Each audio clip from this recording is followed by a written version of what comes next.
We're now on the record. This is the Kentucky Public Service Commission. My name is Michael Schmidt. I'm chairman of the commission. Seated to my left is Dr. Talina Matthews, and our third commissioner, the vice chairman, Robert Cicero, is not here this morning.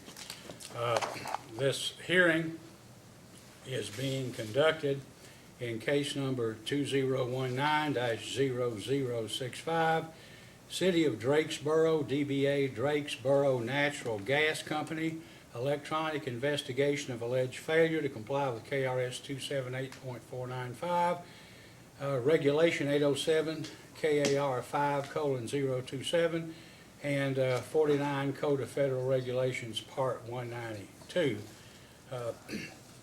I know that I guess we have people here from Drakesboro. Would counsel for Drakesboro please identify himself along with his client? Yes, sir. My name is Ron Driscoll. I've entered my appearance, and this is the mayor, Mr. Mike Jones. Thank you. Good morning. Good morning. I know you have a motion, and we'll take that up first when we. And for commission staff. Good morning, Chairman, Commissioner. My name is John Park, attorney for the commission staff. To my left is Melissa Holbrook, inspector. To my right is James Rice, who's the head of our gas safety branch. Thank you. I guess this hearing and proceeding is a result of, as I understand it, maybe two things. Something that occurred after the mayor's election and some employees quit or something, which caused an inspection which was scheduled for sometime this spring, perhaps to be accelerated by a few weeks or months or something. And that inspection resulted in the alleged finding of 35 violations of federal regulations with respect to the operation of the Drakesboro gas system. And I know, I guess, from looking at the report and actually reading something in the Owensboro newspaper, maybe, that we, moving forward, there's been some work or some belief that additional things need to be done. And from looking at the violations, some of them, well, they're all serious, but some of them are very serious and could cause or pose an immediate hazard to people who live there and use the natural gas and others who live in the community. So the purpose of the hearing, and I know council has only recently gotten in the case, but while we're here, I guess this morning is to consider council's motion for a continuance, but I think we ought, which I think is well taken. But I think we're going to have initially some evidence maybe from both sides on the present status of the gas system so that a decision can be made as to whether or not an immediate hazard presently exists and whether there may need to be some corrective action through some additional orders or something. So let's first, Mr. Driscoll, we have your motion, and obviously in a case of this type, you couldn't possibly be prepared in a week. So, you know, the violations are such and the potential civil penalties are such to be represent a substantial threat to the financial integrity of this gas system and maybe whether or not Drakesboro could continue to own it. But in any event, how much time do you think you would reasonably need to get up to speed, file a response, and then be prepared ultimately to address the issue in a formal hearing? Thank you, Judge. I think that that was a great suggestion you had, that we address the immediate risk. I don't think that's inappropriate.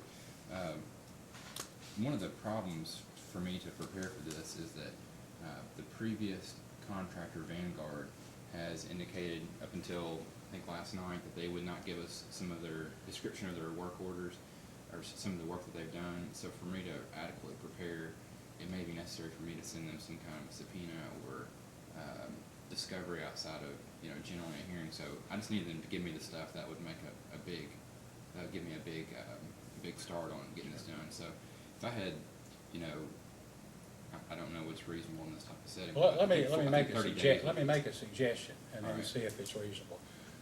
We have two dates in June, It's reasonable. June 19th and June 20th. That's a Wednesday and a Thursday. I'm not sure if one of those is KBA, but if either one, I'll make it work.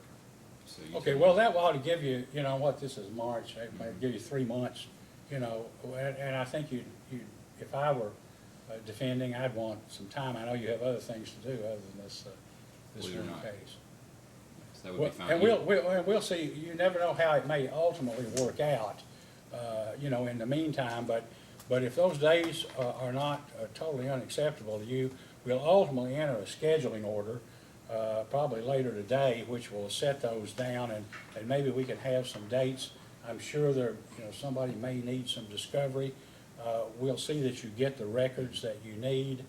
Those dates are And fine. probably dates to exchange a list of witnesses and some exhibits and that kind of That thing. would be great, Judge. Okay. The only objection I would have, one minor objection to today's hearing, or, you know, I guess the question is are you ready for today's hearing?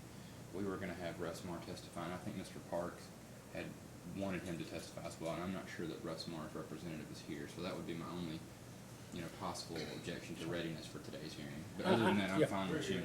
Oh, you are? Okay, we didn't see when we started, so apologize, thank you. Okay, We're ready for well, looks like we're ready to go then.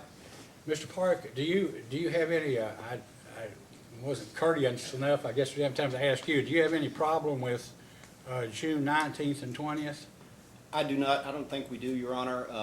If a situation comes up where we feel the need to do something before then, we certainly will, but Okay. that's fine. All right, now, I guess, Mr. Park, I would appreciate, we usually don't do opening statements or closing arguments or anything, we just put on some evidence.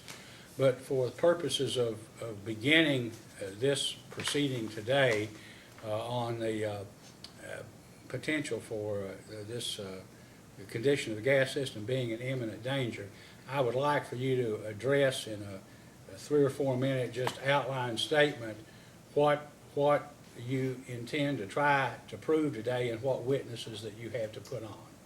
Okay? Thank you. Yes, Mr. Chairman, first intend to offer Inspector Melissa Holbrook to testify regarding her investigation of the system and the condition that she found it, as well as her most immediate concerns about the continued day-to-day operation of the system.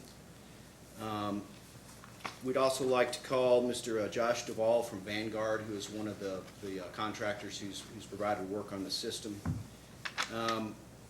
We would like to call Jordan Shaw, who we understand is a current employee of the city. We're not sure if he's here today. He is here today. And we'd also like to call Mr. Eddie Brake. He's here as well, all right. We have some questions for the mayor and for Mr. Martin of Russ Marr, but we understand that council will be calling him and we'll ask questions at that time. All right, thank you.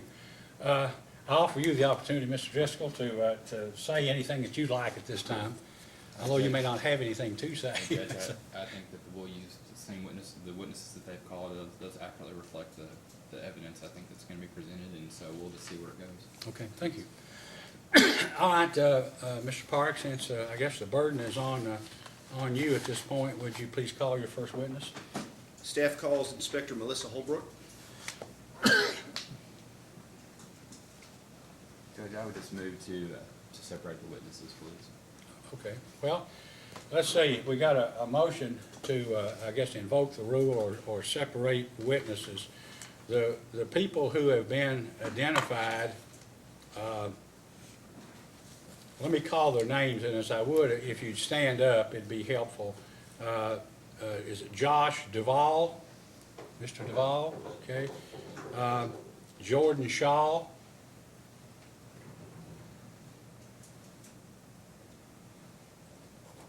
Okay, I guess the next, Mr. Brake. So those witnesses, I guess, were identified by Mr. Park. Could someone, maybe Mr. Lyons, ask those witnesses or direct those witnesses to the small conference room across the hall. And they can stay there, and then as you're called or something, we can call you in. The reason for this is that Mr. Driscoll has asked that witnesses not be able to hear what the other witness says. In fairness, Mr. Martin. And that would also, well, that's right, we'll have to take care of Mr. Martin in just a second and probably put him in another room. I'll just designate my representative as Mr. Jones. Mr. Jones always gets to stay. Just want to make sure that I didn't exclude him from testifying.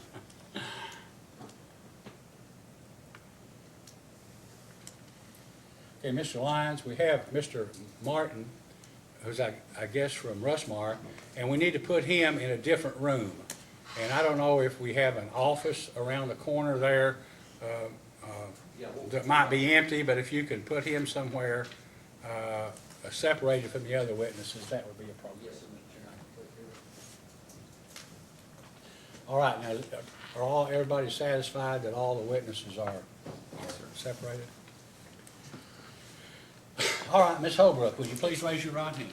Do you solemnly swear or affirm under penalty of perjury that the testimony you're about to give will be the truth, the whole truth, and nothing but the truth? Yes, sir.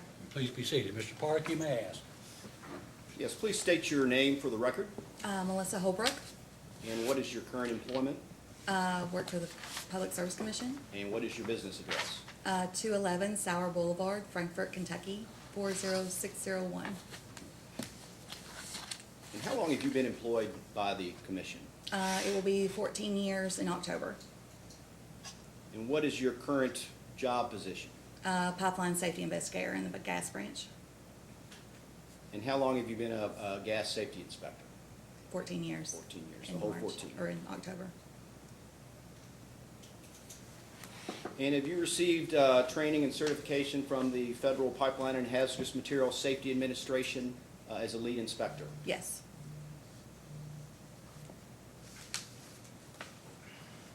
I believe Mr. Chairman referenced this, but is it correct that you were scheduled to conduct a standard periodic inspection of the Drakesboro Gas system in the spring of this year? Yes. And that inspection was moved up based upon information we received? Yes. And what are the circumstances that caused you to accelerate? Mr. Park, wait, so I guess we've gotten, We've gotten a note that you're not being heard, so if you would pull the mic towards you, or Can you hear me? Okay, all right. we don't ever. How's that? yeah, it's not here, it's on the record back here. Oh, okay. Yeah. I got it. Okay. Okay, what are the circumstances that caused, or that caused us to want to move up the inspection? Mayor Mike Jones called me and stated he asked me to come down early. I had an inspection scheduled for the 1st of March, the first week in March, and Mayor Jones called and asked me to come. He just said some things didn't look right. He was looking at hiring some outside people to do some work and wanted us to kind of talk and see what was going on. And he also said that, one thing that concerned me, he also called and said that Eddie Brake said that someone was tampering with the regulator stations. And who is Eddie Brake? Eddie Brake is, I'm assuming, the gas operator, is what he told me, for the city of Drakesboro. What is the function of a regulator station? It is to protect the system for overpressure protection. It's a critical Yes, critical yes. piece. And after your discussion, did you meet with the mayor in Drakesboro on February 7? Yes. And what, during your visit on February 7, what caused you to be concerned about the safe operation of the system? When we got there, he told me that it was, that there'd been tampering with the regulator station. And then when I was there, we were having a discussion, and we were just talking about different things and looking at the future of the inspection, and he had brought some records out on the table. And then Mr. Brake came in during our conversation and stated that he was not gonna be responsible for this. And, then he started talking about something about money, and then, the Mayor Jones said, so does that mean you're quitting? And he didn't say anything, and he walked out. So at that point, I asked Mr. Jones, do you have a qualified trained operator to operate the system? So, And did you have occasion to speak with Mr. Jordan Shaw at that? yes, I asked, the mayor to bring in the employees he had, and he brought, I think he had come down D. Sims and Jordan Shaw. And I was talking to Jordan, because I think he was the only one that had previous, OQ training, qualifications. So I wanted to kind of talk to him to see his comfort level of, with Eddie leaving, his comfort level of operating the system. And did you ask him specifically about his training? Yes, I asked him about his operator qualification training, and he told me that, the man who did the training, came in, showed him a video, and helped them on the test. And I asked him, I said, Jordan, do you feel comfortable if you had to go out here and respond to a leak, and like repair it? Do you feel comfortable doing this? And he said no. So at that point, they didn't have a trained, qualified, comfortable operator at that time. So we had to step in, and with it kind of being an emergency situation, and I don't think at that time, I don't think D. Sims had any OQ or gas training officially. So at that time, we kind of was throwing up in the air what we needed to do. And so we kind of first put out a feel and called, had the mayor call Atmos to do a response for emergencies at that time. And Atmos was willing to do it, thank goodness. On a temporary emergency basis? Yes, on a temporary, and that's what I told the mayor. I said, you have to, Atmos can't do this for long. So I said, you are going to have to come and hire a third-party contractor that can come in and do it. I wrote it down on a piece of notebook paper, different contacts I had, and was kind of filling out numbers and was calling back and forth, seeing who could get there the quickest, because we were kind of in an emergency situation. Some contractors was going to schedule and come 2 weeks later and have a meeting with him. And I told him, you really need to try to get someone down there qualified that can get here quickly. During your visit on February 7th, did you have concerns that perhaps personnel who were not operator qualified were performing tasks? Yes, Mr. so, Chairman, Yes. I don't wanna, I know that there's some background information that's necessary, but I think that we sort of had an order from this tribunal or this commission that today's issue is not, what the violations were or, what the situation was at a certain time in the past. I think the sole inquiry for today is what the present circumstances are.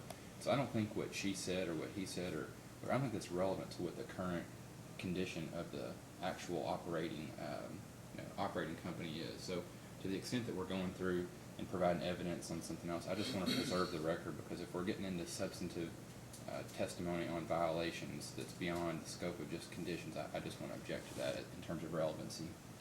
Well, I'm going to overrule it. I think it is relevant, because the condition of the system at the time of the inspection and basically what is followed are the efforts to make those alleged corrections of alleged violations. Now, we're not determining you're not going to be required to present evidence unless you want to, that these violations never existed and none of these things were true. All right? So you'll get your chance on the main merits at a later date. Okay. Okay? You may proceed, Ms. Holbrook, or you may re-ask your question. Yes, did you have concern that personnel who were not operator qualified were performing a covered task on that day?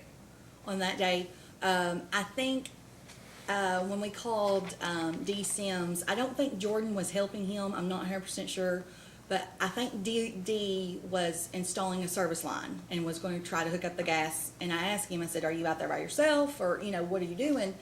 and he said he was working under, Eddie was assisting him or monitoring him or whatever. And I said, well, Eddie's gone. So I told the guys, I said, you just need to stop right now. Let's not hook up that service. Let's not go any further. So we're just gonna have to wait.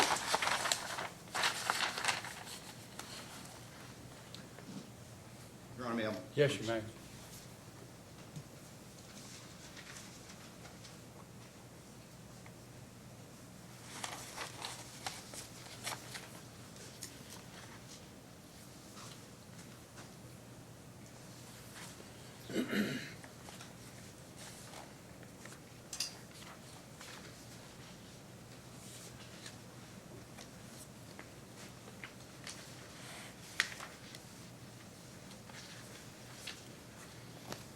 Ms. Holbrook, I've handed you a document marked as Staff Exhibit 1. And if you would take a moment to review this, are you familiar with this document? Yes. And what was the source of this document? So the mayor had laid out some records, and as we were sitting there talking back and forth, I just happened to kind of check on the system of seeing what the last thing that had been done. So I was flipping through some records, and when Jordan got there, I opened up the leakage survey, and I said, all right, Jordan, I said, tell me, it says right here, you conducted this survey. I said, tell me about it. What did you do? What did you find? And he looked at me and he said, I'm not gonna lie to you. He said, I did not do that survey. And then on the next page, And pardon me to interrupt, that's the 2017? Yes, 2017, yes. Yes, that's it, yeah. So he said he did not do it. But his name was on the record. And I asked him who the witness Blake was, and he said that it was an inmate. Said what now? He was an inmate, a prisoner. The prisoner, he said the prisoner did the leak survey? Well, he was a witness with him, yeah.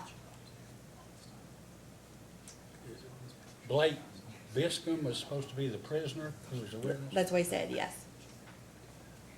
Is your understanding that after your meeting, that Vanguard Services was hired by the city and brought in on a temporary basis?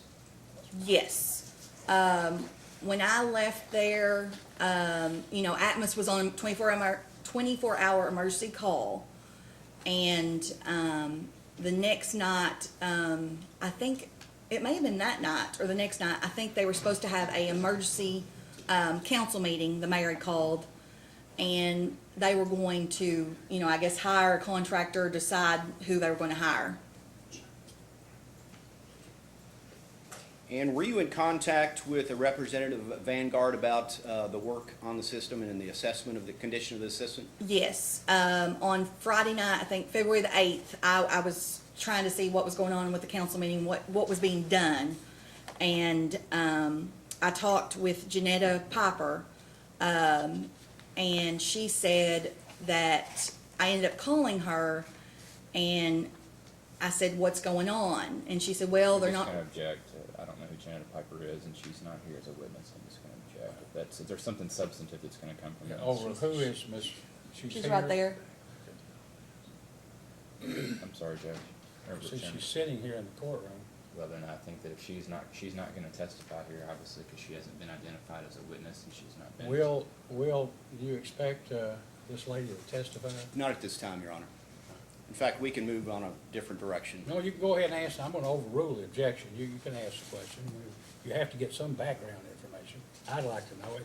I'm sure Commissioner Matthews would. So Janetta told me on the phone, well, first she said that Vanguard had went out and taken an odorant reading with an instrument. And she said that there was no odorant in the gas, which I was very sick at my stomach when I found out there was no odorant. So the question was back and forth. I'm like, what are you going to do? So Vanguard, what they told me, they went and got some odorant from another operator. They were unsure of, apparently the odorant injector was kind of like a homemade thing put in the ground. So they were kind of unsure of how to put the odorant in the gas. But I asked them, I said, can you figure this out? We've got to get odorant in the gas. So they got an operator, someone else close by that provided them with odorant. They got it put into the system. And at that point, when I was talking to her back and forth, we had numerous conversations that night at the council meeting. She was at the council meeting. And, she told me the council was back and forth of what to do. They were not able to make a decision. So I asked her, I said, well, give me the phone, let me talk to the mayor. So I said, Mayor, I said, you've got two choices. You've either got to hire a contractor, I don't care who you get, somebody has got to help you with the system, or I'm gonna call my director and call the chairman and recommend to have the system shut down immediately. I said, that's your two choices, you've got to do something. And I think he said, we will, we're gonna do something. And that was the end of the conversation, I think. As far as the odorant, why is it so important that a system be properly odorized? Natural gas is odorless and colorless. So, there's no odor to it. So if you have leaks in the system, nobody's ever gonna detect them. What did Vanguard report to you occurred after the odorant was added to the system? I don't know exactly when, you would have to ask Josh and his records, but I don't know exactly the dates, but I know like day 2 to 3, once they put the odorant in the system, and also Janetta, I talked to her, that there was numerous, leak calls with fire department, state police responding, and they just couldn't keep up with the amount of leak calls that was being called in. And so all I this just wanna- background I- is I- why I just- you I'm returned sorry, for the I'm sorry. standard Sorry, inspection. wait, go ahead. I'm just want to renew my objection. I know that the court may overrule it, but I think just to preserve it, I just think that she's going beyond background evidence, and I think that to the extent that it provides substantive facts or substantive that it's for the truth of the matter asserted, I think that it needs to be not considered for the truth of the matter asserted, whether there actually was the complaint, whether there actually was a leak.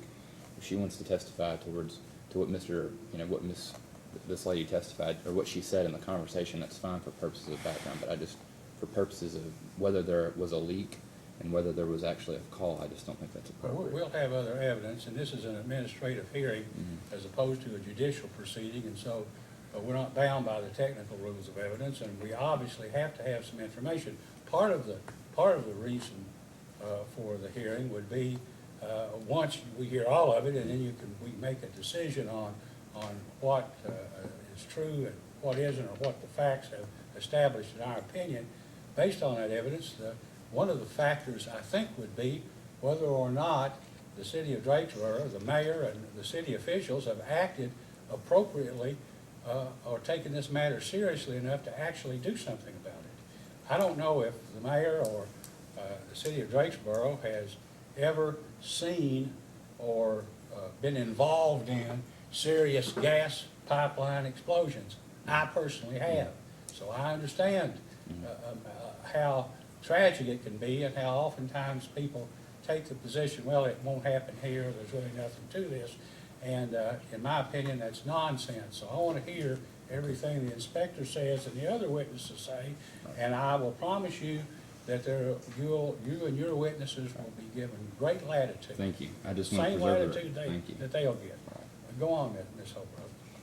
Who is Janetta? I'm not sure. I know you're Janetta pointing Piper, related. Is she related to somebody, or why is she involved in the case? She actually lives in Drakesboro and has Drakesboro Gas service. So, she, contacted me originally, and said that prisoners turned her gas service on, an inmate, restored gas service to her rental house, or her house. And she also works, whenever I went and met with the mayor, and I kind of seen he was, trouble with records and plans and everything, she actually worked for the city of Tompkinsville, and she's, in my opinion, I've seen her do her inspections, she's very organized, and I asked her to come down on February the 7th and said, here, let's meet the mayor, you may be able to help him with our living close by and have dealing with compliance and stuff. So I introduced her, and she was kind of there through all this on February the 7th and 8th, and she works with Vanguard and was helped the mayor. I don't know if she took calls or exactly. You'll have to ask her. So she would probably be a good witness to ask what all happened.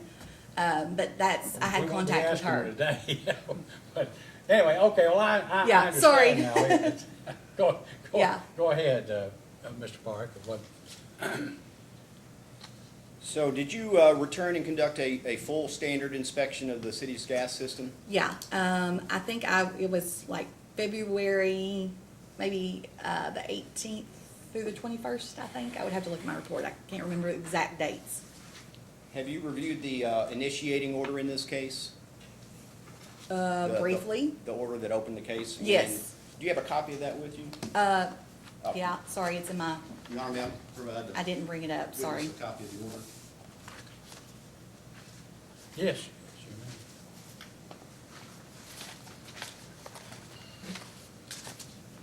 Thanks.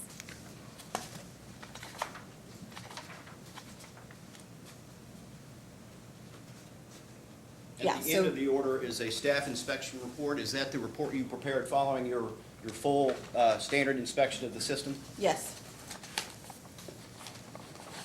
The report lists 35 violations, and as has been discussed, we're not going to go through them here today. I just want to focus on, I think from the staff's perspective, what is most concerning as far as tomorrow, Sunday, Monday, Tuesday, Wednesday, what's immediately in front of us. And so I'm going to ask you to speak to the lack of qualified operating personnel. Yes, so, at the time of the inspection, I did not review, if I'm not mistaken, I think Jordan and Dee were going through operator qualification training while I was there. And I told the mayor, I said, I'm looking at previous stuff. I do not have their records, like their test has to be sent off and graded, whether they passed and the hands-on. So I did not look at any of that stuff. So I do not know whether they passed their OQ or not at that time of the inspection. So I could not say to that. In your opinion, is taking a course and passing a test sufficient to qualify somebody to handle emergencies? No. The code actually, it talks about operator qualification training. And with operator qualification training, you have to demonstrate knowledge, skills, and ability. So the knowledge, you're taking a test, the skills and ability, someone is verifying you're doing hands-on. Just because, and also in the code, it talks about that you need to have appropriate training to be able to demonstrate the skills and ability to do the task. So, no, with you having just 1 week of class, to me, you're not properly trained to go out and respond to an emergency. Based upon your investigation and your understanding of the training that Mr. Shaw and Mr. Sims have received and the experience they have, in your opinion, do Mr. Shaw and Mr. Sims currently have the knowledge and skills that are required to respond to gas leak reports? I have not looked at their OQ of what, I have no clue what even tasks they took the week I was there, and to see whether they passed or not. But after talking to Jordan on February the 7th, I asked him, I said, Jordan, with your training before and your OQ, do you feel comfortable responding to a leak and taking care of it? And he said no. So I don't think, and you'll have to ask D. Sims, I don't think he has any gas experience prior to that. So no, I do not feel they are properly trained. Yes, they've had a week's worth or 2 weeks worth of operator qualification courses, but no, I do not feel they're properly trained to respond to the system. Is every type of leak handled in the same way? No. There's so many leaks situations and each case is different. I've had them say, oh, well, if there's gas in the house, we can respond and we can turn the meter off. Well, there's a big difference between a inside leak that you can turn the house meter off and a mainline leak that could migrate into the sewer system. It can migrate into numerous houses. You have to set a perimeter. And it takes people that have trained and went through it to kind of know what to look for and experience to see how to deal with that. So there's separate procedures and Yeah. tasks you have to perform to address that emergency? Yes.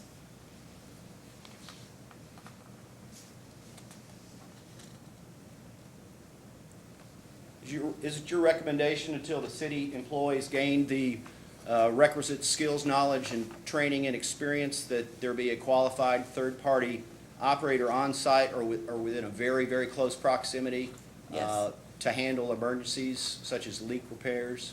Yeah. Yes. I have no further questions. Cross-examination? Yes, Judge. Make sure you pull the mic towards you and speak loudly. All right. I'm also having trouble hearing you Oh, okay. on the record. I thought maybe my objections were helping with my, Just speak with passion, that'll pick up on, lot of times otherwise, you when you get a copy of the video, if you do, you Right. you may see lips move but not hear anything. okay. Ma'am, you've talked about your contact with Mr. Jones. When did that contact first happen? I think it might have been the week before, or I honestly, I do not know. He called on the phone, I called on my cell phone, and we set it up. I was gonna be in the area, and we set it up for February the 7th, but I honestly do not know the exact date. Okay. But he initiated this contact, is that correct? Yeah, yes, Okay, and so when he initiated contact, he indicated to you that he or the city needed some help with this situation, is that correct? yes, Okay, and it's fair to say that this inspection or this moved up schedule for an inspection was actually at the request of the city, correct? no. Okay. Well, your initial. Well, your the initial, yes, I came down, he asked for us to meet, Mm-hmm. on the 7th, so I was kind of assessed, because he said that, Eddie Brake had told him that the regulators had been tampered with. Mm-hmm. So, we originally had a, first of week March inspection, and then, he asked me to come down on the 7th. It worked out because I was in the area, and I stopped by, and once we got to talking, and then Eddie Brake quit during our conversation, then that's whenever, the inspection moved from, that to closer to time, yeah. Maybe I can ask it another way. Is it fair to say that the problems that you encountered were the result of Mr. Jones reaching out to you? Did he come and ask you to come and look at this situation because there are some problems? Yeah, yes, he Okay. come and he said that things just didn't look right, and he was looking for outside help. All right, all right. And so when you came, the first time, was that February the 8th to Drakesboro with Mr. Jones? No, I think it was February the 7th. Okay, the 7th. Yeah, the Okay. 7th. Mhm. All And the And- inspection was 18th through the 21st. right. Okay. But on the 7th, what recommendations did you make to Mr. Jones? Well, things went south once their operator left. Okay. At that time, we were talking and just looking through things, and I said, I'm really not gonna know much until I complete the inspection. But when Eddie Brake, quit, it made a big difference, and I recommended him that he needed to, Atmos was called, for emergency response, and then I recommended that he needed to get a, third-party contractor in here to help him. You said that Atmos was called. Who called Atmos? To your The knowledge? mayor. Okay. I originally, I think, called the compliance, person, Bruce Tucker, to Uh-huh. see if that was even an option. And then if I'm not mistaken, I think I gave the name, and phone number, I had to get the phone number. I think Tim Owen, I think, who, I told the mayor to call, and he called him. Okay. So you asked him to call Atmos. That's fair to say, right? Yes. And he did that, right? Yes. Okay. And then I guess Atmos, there was something that was insufficient about Atmos. Well, Atmos is a private distribution company that has hundreds of thousands of customers that Right. I told him they couldn't be responsible Right. for his system. It was ultimately his, he's the operator, he's responsible. What was the purpose of you asking him to call Atmos? At that time, we did not know that we had a contractor that could get there fast enough. Okay. And so that was kind of my next step. But what was you the know, purpose? The purpose, Yes. for emergency calls. Okay. And so after you recommended Atmos and he called, then you recommended that a different third party. Yeah, take because up- Atmos is not a third-party contractor, Okay. yeah. And so that third party was Vanguard, is that correct? I wrote a list on a piece of paper Uh-huh. and told him you need to, and I made numerous calls at that point with different people to kind of see who could get there the fastest, what was the options.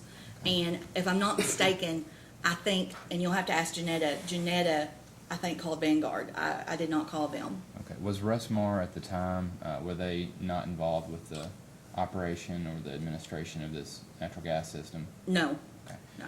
And so, did Mr. Jones comply and call a third-party contractor?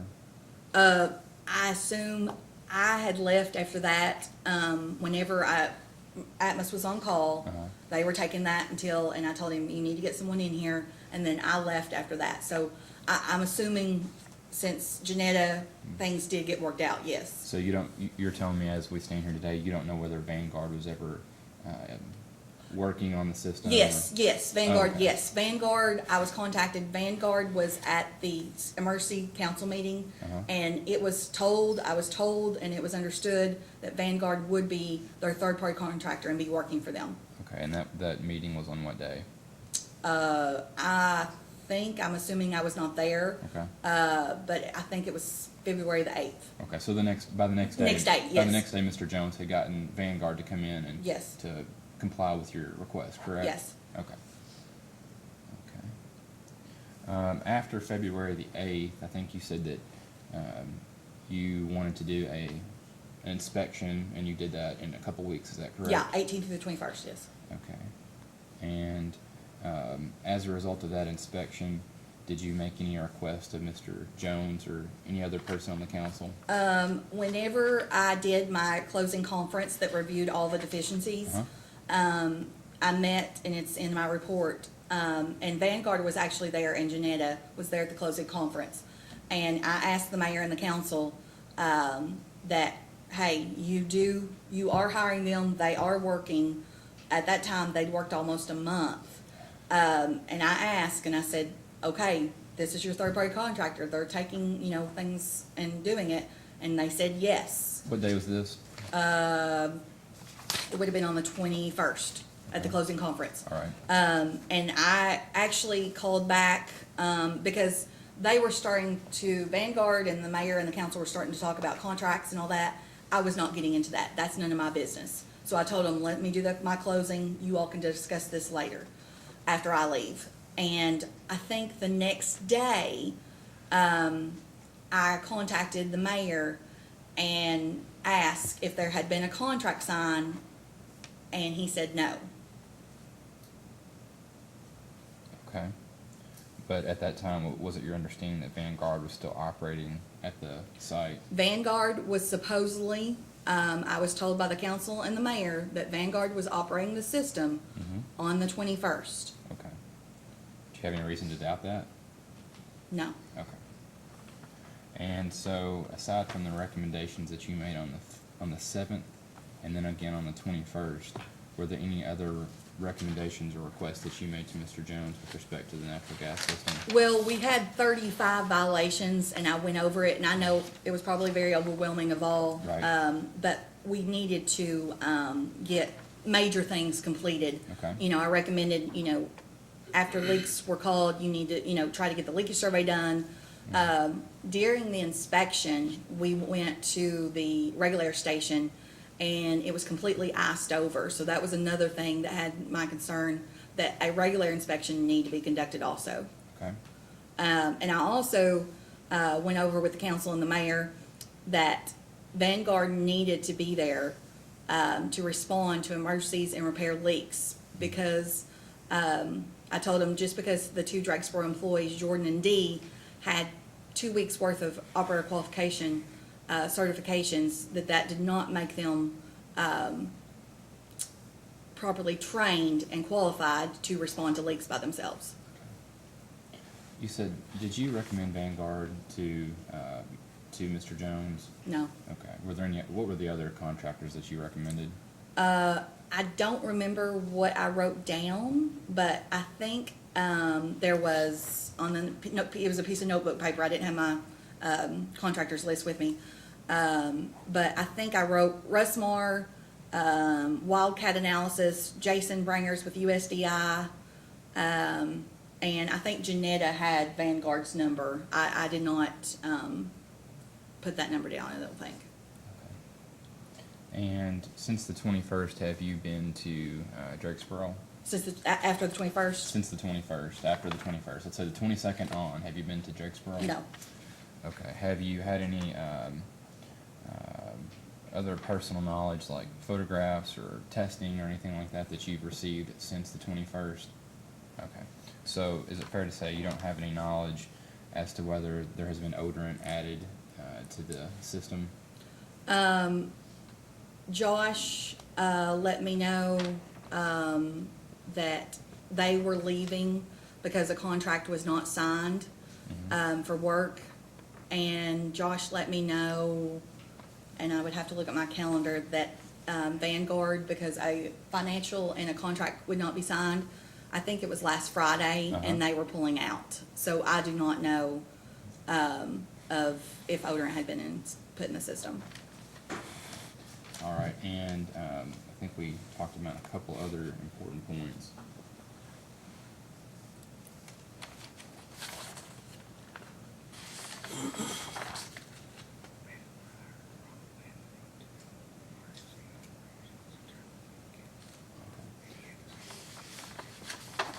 Are you aware of an individual named Robert Lindsay? Yes. Okay, and Well, I've never met him. do you have any knowledge of his qualifications? I did not review Robert's qualifications during the inspection. I don't know if Robert's, honestly, I can't remember if Robert's were there or not.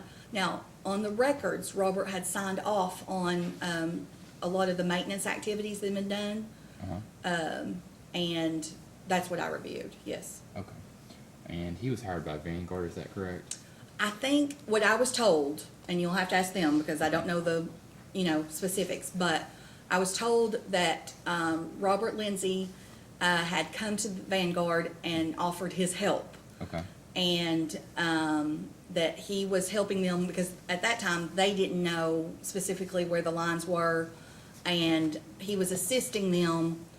And apparently, I guess the night odorant was introduced into the system, and they had numerous leak calls that he was, I guess, overwhelmed and kind of said he couldn't do this anymore and left. I'm going to ask you, so you talked about some of the tests and the courses that some of the Drakesboro employees were undergoing. Do those have any benefit or value? Yeah, I'm sure, yes. Okay, and you're familiar with those tests and courses, you're not? Okay. I would have to look at them and, no, I could not sit right now and look at anything and say I couldn't answer. I would have to take time to review them and see what come from them. So you're not familiar with the standards that are necessary to be OQ or whatever the? Oh, I'm with the standards, the regulation, but Right. Different companies have different standards for how they do OQ. Is it your understanding that the OQ testing, that is supposed to prepare somebody to be qualified to do the work? I would have to look at it. I'm going to show you a document. I know that you may not be familiar with these documents, but if you have some knowledge, I know we've kind of been loose with some of this. So you can take a look at that and identify that if you can. Okay. Mr. Bishop, do you have a copy that we can look at? I'm sorry. I'll give you a copy.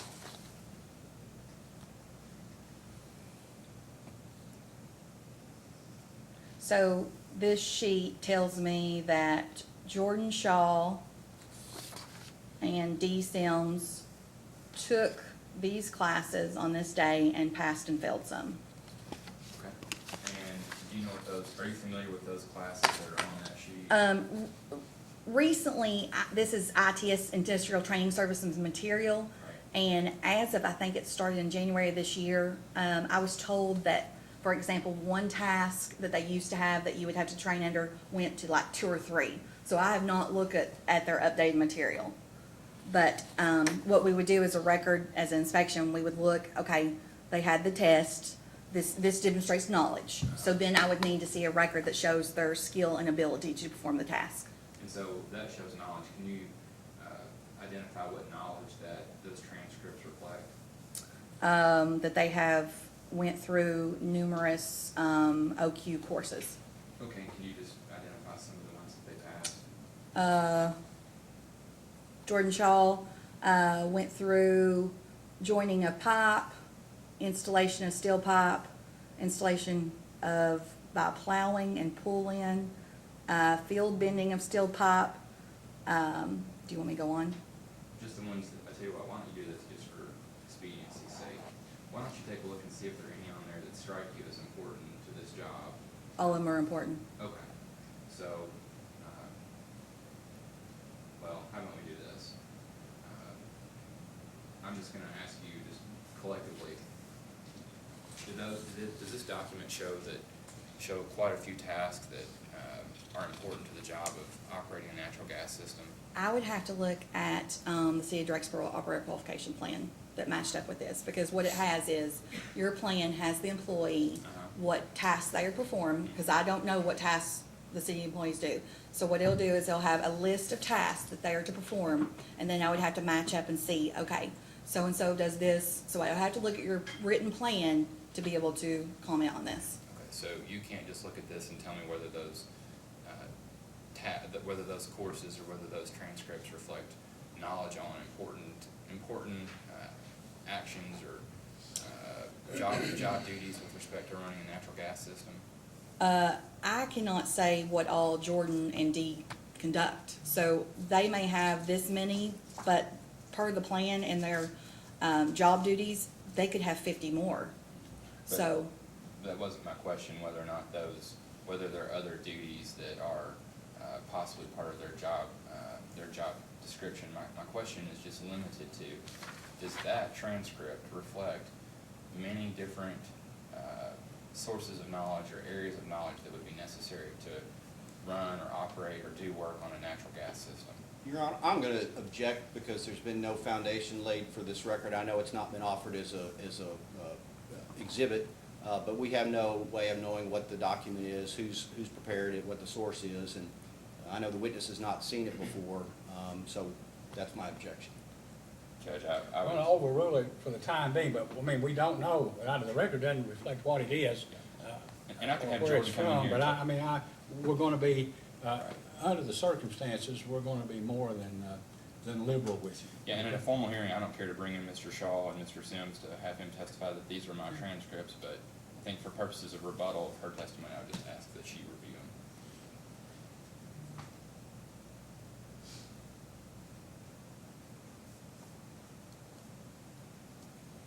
them. I don't see anything. Most people have accidental ignition, and I don't know exactly what tasks for emergency response. I don't see those on here. So,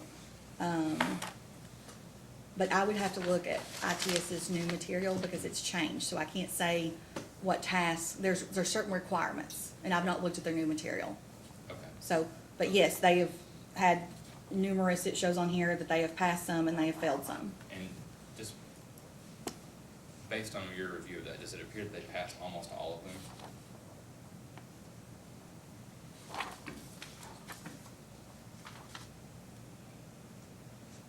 Yes, they have passed the written part. Okay. And if you, I don't mean to, could you summarize some of the areas of knowledge that are covered by that?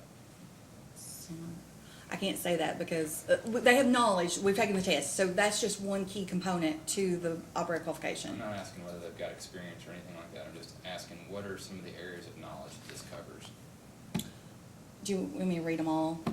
Joining of pipe, installation of steel pipe by plowing and pulling in, field bending of steel pipe, installation of plastic pipe by plowing or planting, install tracer wire, installation and maintenance of casings, spacers, vents, and seals, install excess flow valve, pipe surface preparation for coating application, joining of pipe, non-bottom out compression couplings, joining of plastic pipe, stab fittings, joining of plastic pipe compression couplings, joining plastic pipe bottom on tapping T.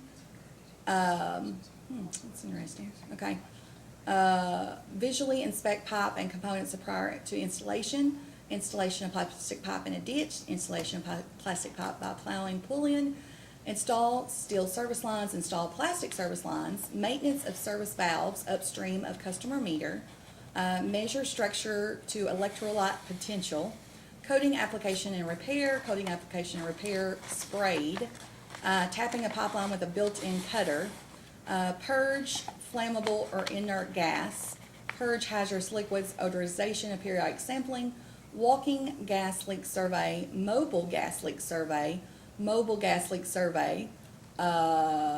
manually operating closing valves, adjust and monitor flow or pressure manual valve, valve visual inspection and partial operation, valve preventative maintenance. Do you want me to go with the one they failed? Yes. Okay, So I'm assuming all the ones you've read so far are the ones they passed, correct? that's what it says, yes. All right. Unless I missed it. Measure and characterize mechanical damage on pipe and components, install mechanical clamps or sleeves, fit up of weld type repair sleeves, install composite sleeves, and repair of steel pipe by grinding. So, do I need to read the other one? So I asked you to summarize it. If you'd rather summarize it, you're still welcome to do that, or you can read it. I don't care which. Well, It's a why summary don't of the you- same thing. We can read it, we can save time if you could That's want to fine. file it. I'm gonna we enter can this read through it. Mr. Shaw. He's gonna testify later, so I just wanted her to be able to be familiar with what courses, because she's testified as to what knowledge is necessary to operate this. So I wanted her to be familiar with it. I'm gonna remind you that our record is video. Uh-huh. They're having trouble hearing you Okay. when you're up wandering around. You need to stay close to the mic if possible. Okay. Boy, there is a mic back here. If you wanna walk in the around, back get that the, you can access, it's just behind you. I'm not trying to make you sit down, but if you want the record to be adequate, you need to stay near the mic. Thank you. So, Ms. Holbrook, I just want to ask, these steps that Mr. Shaw and Mr. Sims took, are those important to getting the qualifications that they need to work on the system? Yes, Okay, so you consider it a positive step that they've taken these Yes. courses and passed them? yes. Okay. Is there any request that you made to Mr. Jones that he did not comply with, that you're aware of in this situation? I was under the understanding when we left, Uh-huh. that Vanguard would be working for the city. Uh-huh. And when I got a call from Josh on Friday that said we're leaving. Uh-huh. So that was, the only thing. Okay, did you have a problem with another contractor substituting in place of Vanguard?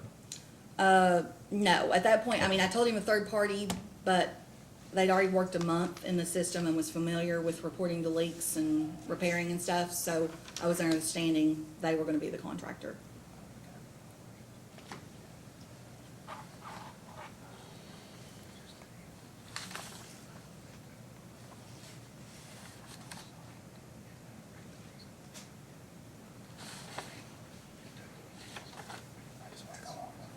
Those are all my questions for this witness. Mr. Matthews, any questions? I don't have any questions.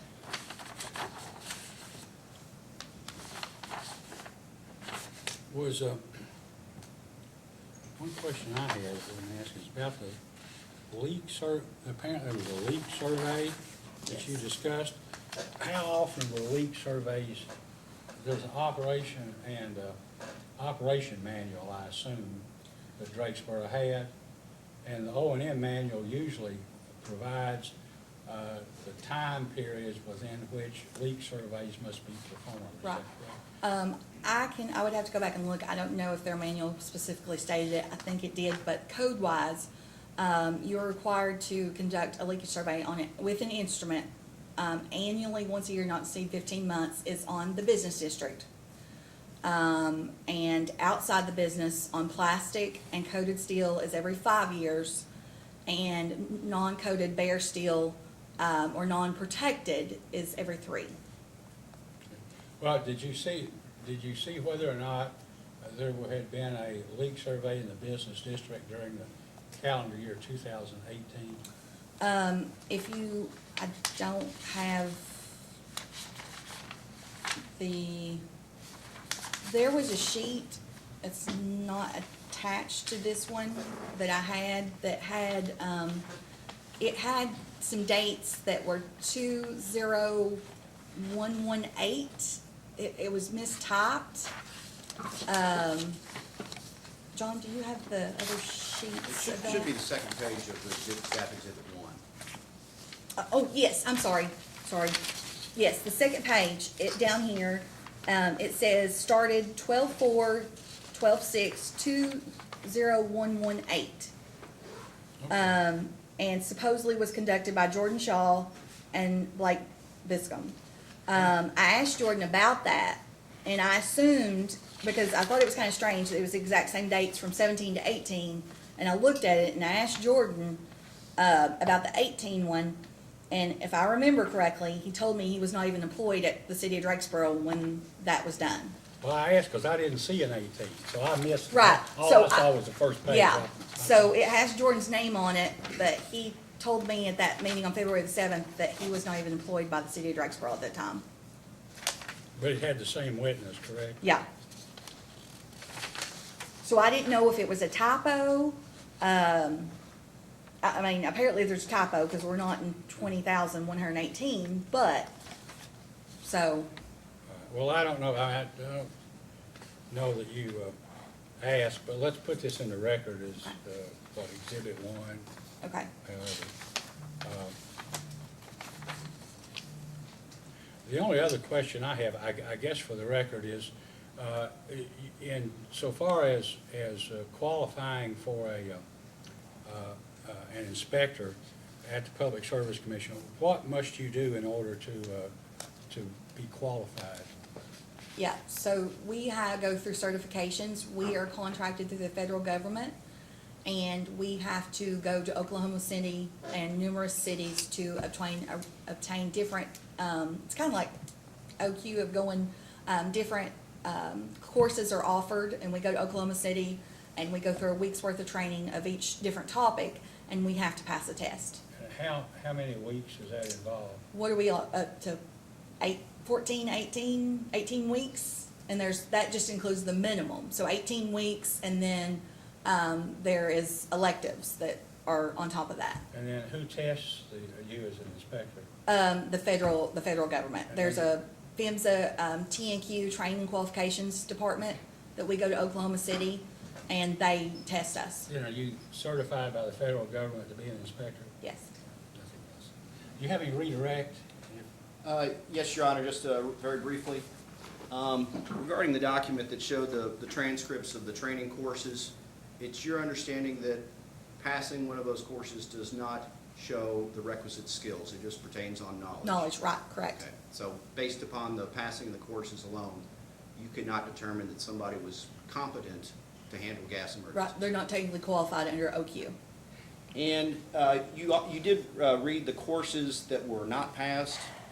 Do you recall if any of those pertain to situations or tasks that would come up in responding to leak repairs? I'd have to look at it again. I don't remember what it was. I'd have to see what it was. I don't know. I think it may have been I don't know.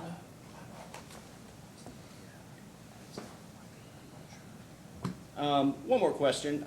On the leak survey record, which is Exhibit 1, the first page pertains to one in 2017 and the second page to 2018. Yeah. And I just want to be certain, did Mr. Shaw say he was not employed for both of those years or one of those years? No, I think, if I'm not mistaken, you'll have to ask Jordan about this. Certainly. But I think when I asked him, I flipped to 17 and I said, Jordan, did you do this? Tell me about it. And he said, I didn't do it. And then when I flipped to the other one, which I was assuming was 18 records, he said he was not even employed. No further questions. All right, you may step down. Call your next witness.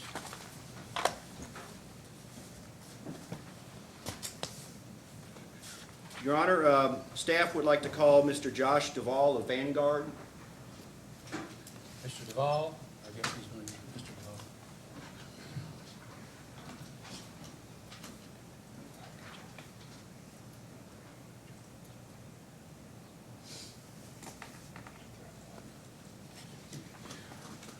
We may not read his right now.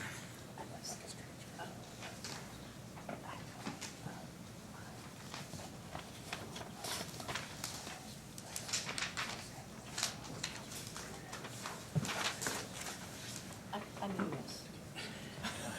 It always takes longer than we think. It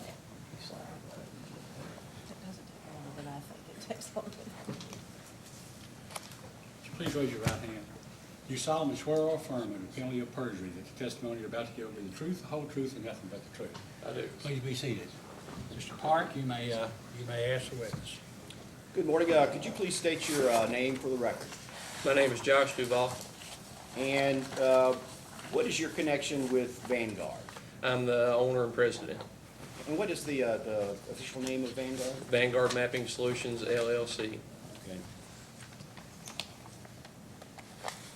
And what is the business address for Vanguard? 8125 Annetta Road, Litchfield, Kentucky, 42754. When were you contacted about the situation with Drakesboro Gas system? It was the day of February 7th we were contacted originally. And did you reach an agreement to come on and provide services for Drakesboro?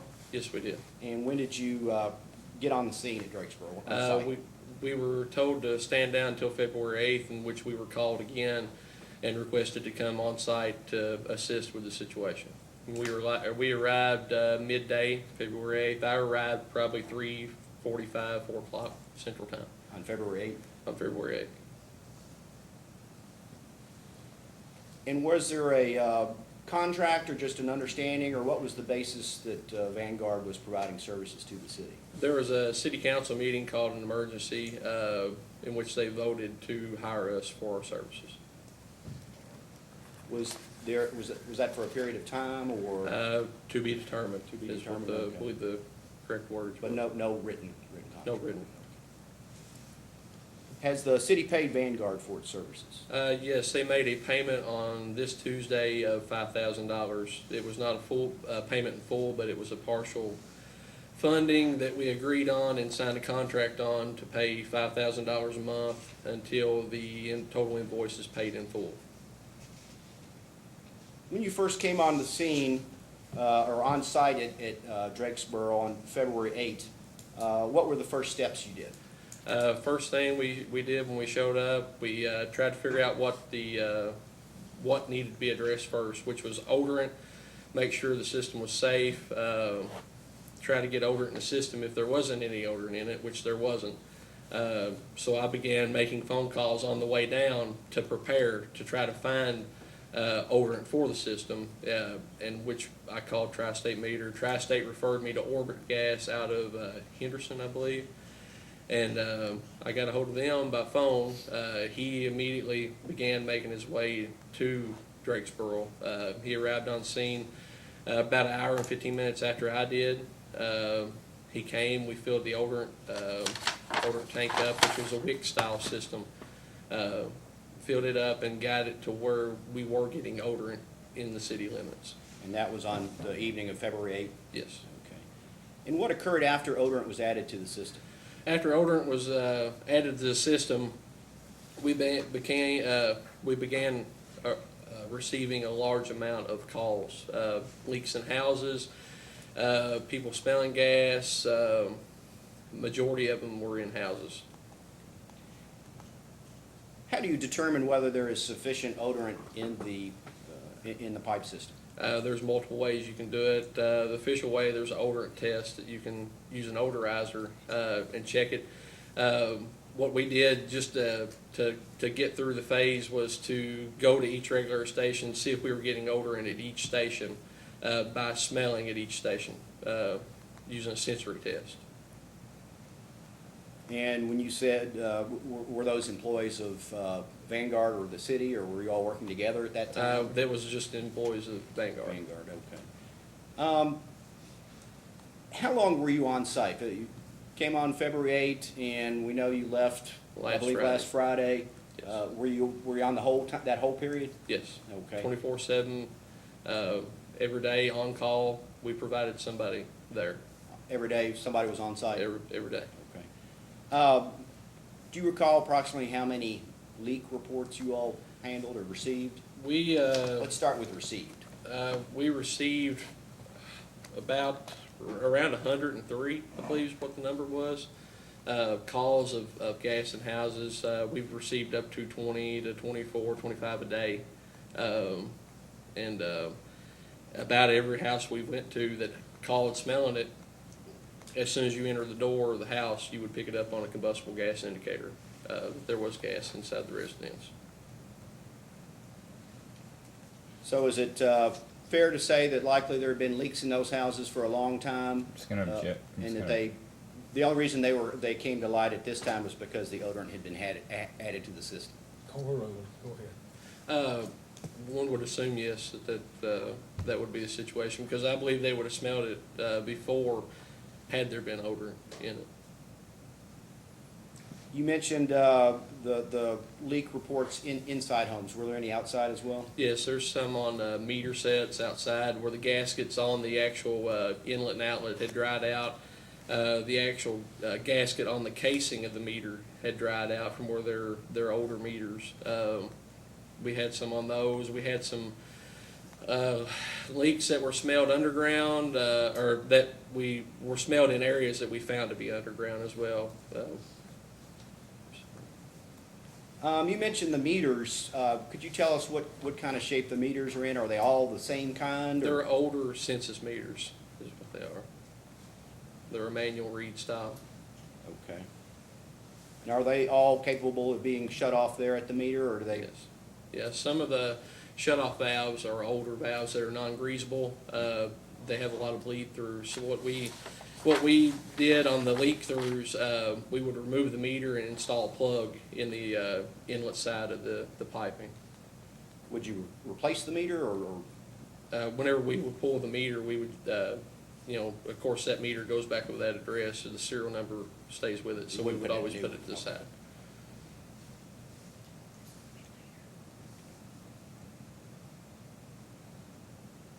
In addition to responding to leak, or putting in, making sure odorant was added and responding to the subsequent leak reports, what other services has Vanguard been providing? We started locating their pipeline and their systems so that we would have an accurate map of their system so we could perform a leakage survey. We traced out and located a portion of their system, not much of it due to the enormous amount of leak calls that we were responding to. That took a majority of our personnel to respond to those and try to secure and make the location safe. We also, all the 811 requests through Before You Dig, we took care of those for the utility as well. The line locates? The line locates. Any calls, service calls, pressure tests of that sort, we took care of. Any pipeline leaks underground, we would dig on those and try to assess the situation. And if, and like majority of the situations down there, their pipelines that they had leaks on were steel and they were pitted. They were corroded so bad that you would have to have a welder come in and repair them. You could temporarily fix them with the clamps if you had enough clamps, but what you run into with that steel pipeline that they've got in the ground, you don't have enough clamps to do it. You could have several on hand and still not have enough. But we would dig those up, make the area safe, like I said, try to locate the system, assess the system. We would also contact other contractors to try to perform regulator inspections or cathodic inspections. And To your knowledge, were a regulator inspection performed or cathodic protection? Don Miller, contracted through Consolidated Pipe, had began doing the regulator inspections. I believe he had worked through the main station at Twin Tunnel, and he was wanting to come back and work through the rest whenever he had time. But the day that he did the inspection on the purchase station was the day he installed the new odorant system. So that's why he There did is a the new inspection. odorant system. You mentioned the majority of your time was dedicated to handling the leak reports, and you were going to do a leak survey, or has one been? We were going to perform a leak survey, yes. You were going to, or did? Yes, as soon as we mapped the system and made the scene safe where we could get away from the leak calls, we were going to perform the leakage survey. But it was not yet performed? Not yet performed, Okay. no. On the underground leaks, you mentioned the pitted steel pipeline. Was any of that pipe replaced, or was it just going through and? I had made recommendations to the mayor and council that you needed to have the CP study done. If the CP study and the corrosion study showed that the pipeline needed major rehabilitation, that I would recommend replacing it with poly pipeline. And I was not aware of whether they wanted to begin replacing the pipeline or try to patch it until they could replace it, or what option they wanted to go with at that time. So the leaks you did find, they were just basically patched, is that correct? Yes, patched. And identified the location? Right,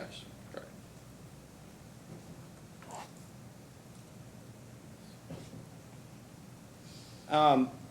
Did you have occasion to work with Drakesboro city employees, Jordan Shaw and D. Sims? Yes, we didn't spend much time with them. They come out on one leak and observed us dig it up and vent it and search for leaks. But that was one afternoon. That was about the extent of working with them. The remainder of the time, they were in classes getting their OQ certifications. So they were not performing field No. operations with you all? No. And I take it you did not have, because you didn't have an opportunity to observe them performing anything, you can't really Correct. testify regarding their skills and qualifications? Correct. They're OQ certified, and that's about all I can tell you about them. And what are the circumstances of you leaving last Friday? Was it just a matter of could not come to terms with the city? Yes, the funding was, failed to be secured, was the main reason. That was a majority of the reason, yes. I have no further questions, Your Honor. Cross-examination? No, sir. Mr. Matthew, any questions? Mr. Duval, I have a few. You indicated, I think, that Vanguard intended to perform a leak survey once the pipeline system had been mapped. What's required in mapping? How do you map, I guess? is What we the do, we connect a locator which energizes the line or the tracer wire with the pipeline, and then we will locate it and either put flags, paint, put it into a GPS, which will then go into a GIS database to where from here on out, any operator in the system will know where that pipeline is, regardless of if they have 100 changes of power over a period of time. They'll always know where their pipeline is. But their newest version of maps are from 1988 that we could find. So, can a comprehensive or an adequate leak survey be performed without knowing where the pipelines are? In my opinion, on my conscience, no. I assume that you were attempting to map the system because the employees there, the people that you had access to, did not know or were not sure Correct. where the lines are, is that correct? Correct. And would that include Mr. Shaw? Correct. And is the other person Sims? I'm not sure. I believe he's a Sims. Donald? Is it Donald Sims? Yeah.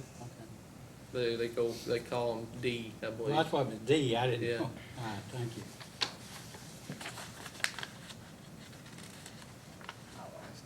Did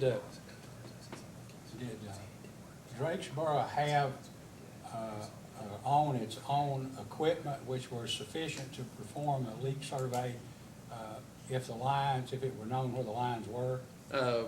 They had a flame pack and a locator.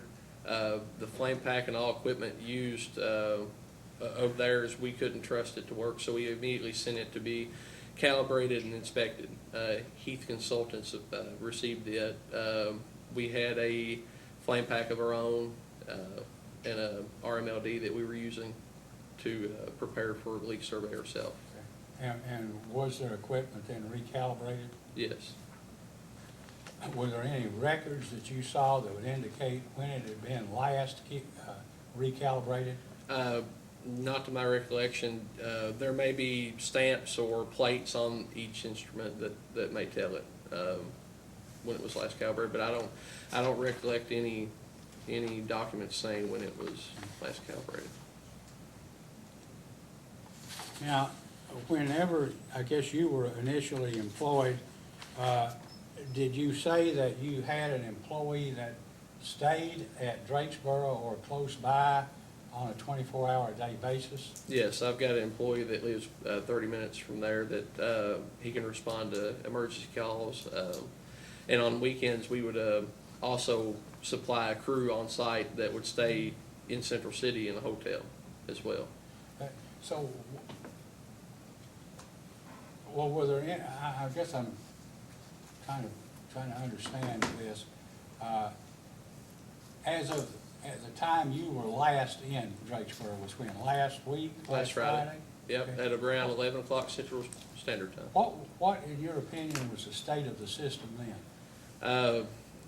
We were still receiving leak calls, a bunch of leaks in houses, leaks on meter sets, the corrosion on the steel pipeline. From what we saw on the 3 or 4 undergrounds that we've dug on, the piping on the steel system is very pitted and corroded. What has caused that, I can't say in the past what has caused it, whether it was lack of cathodic protection, age of the material of the pipe, type of material of the pipe, or the soil that was surrounding it, but is in bad condition.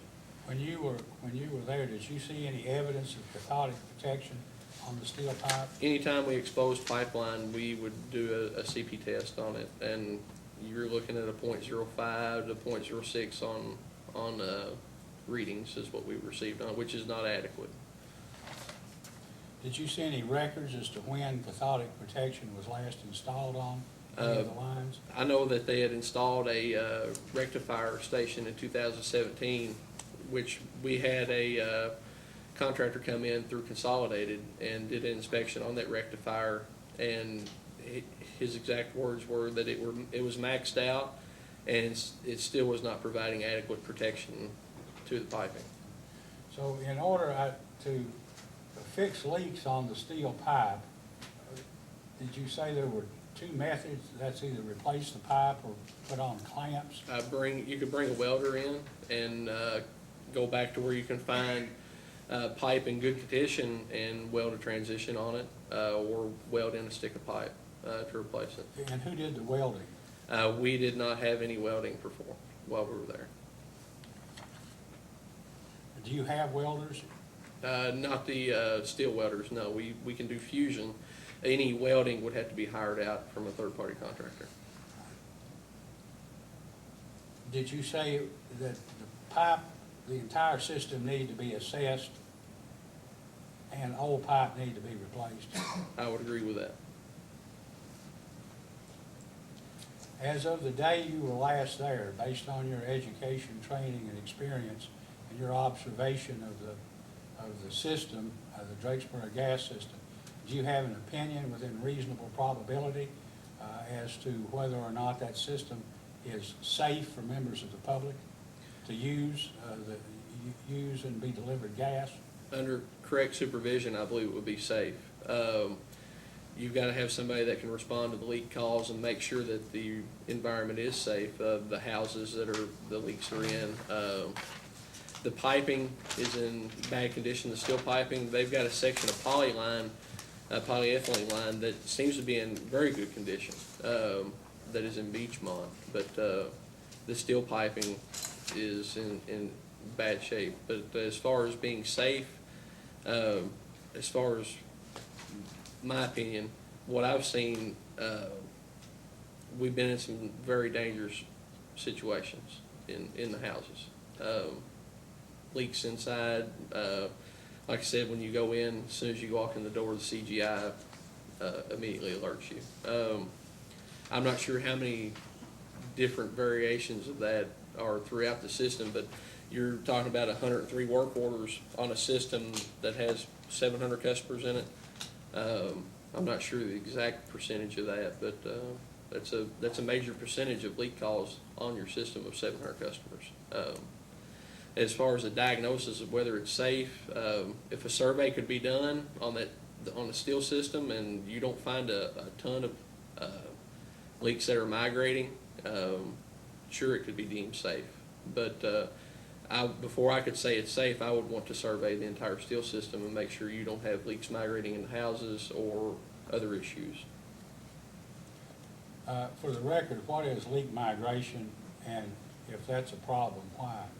Leak migration, it could travel through culverts, gravel and pipelines, underneath pavement, loose soils. It could travel into the foundation of homes and enter that home.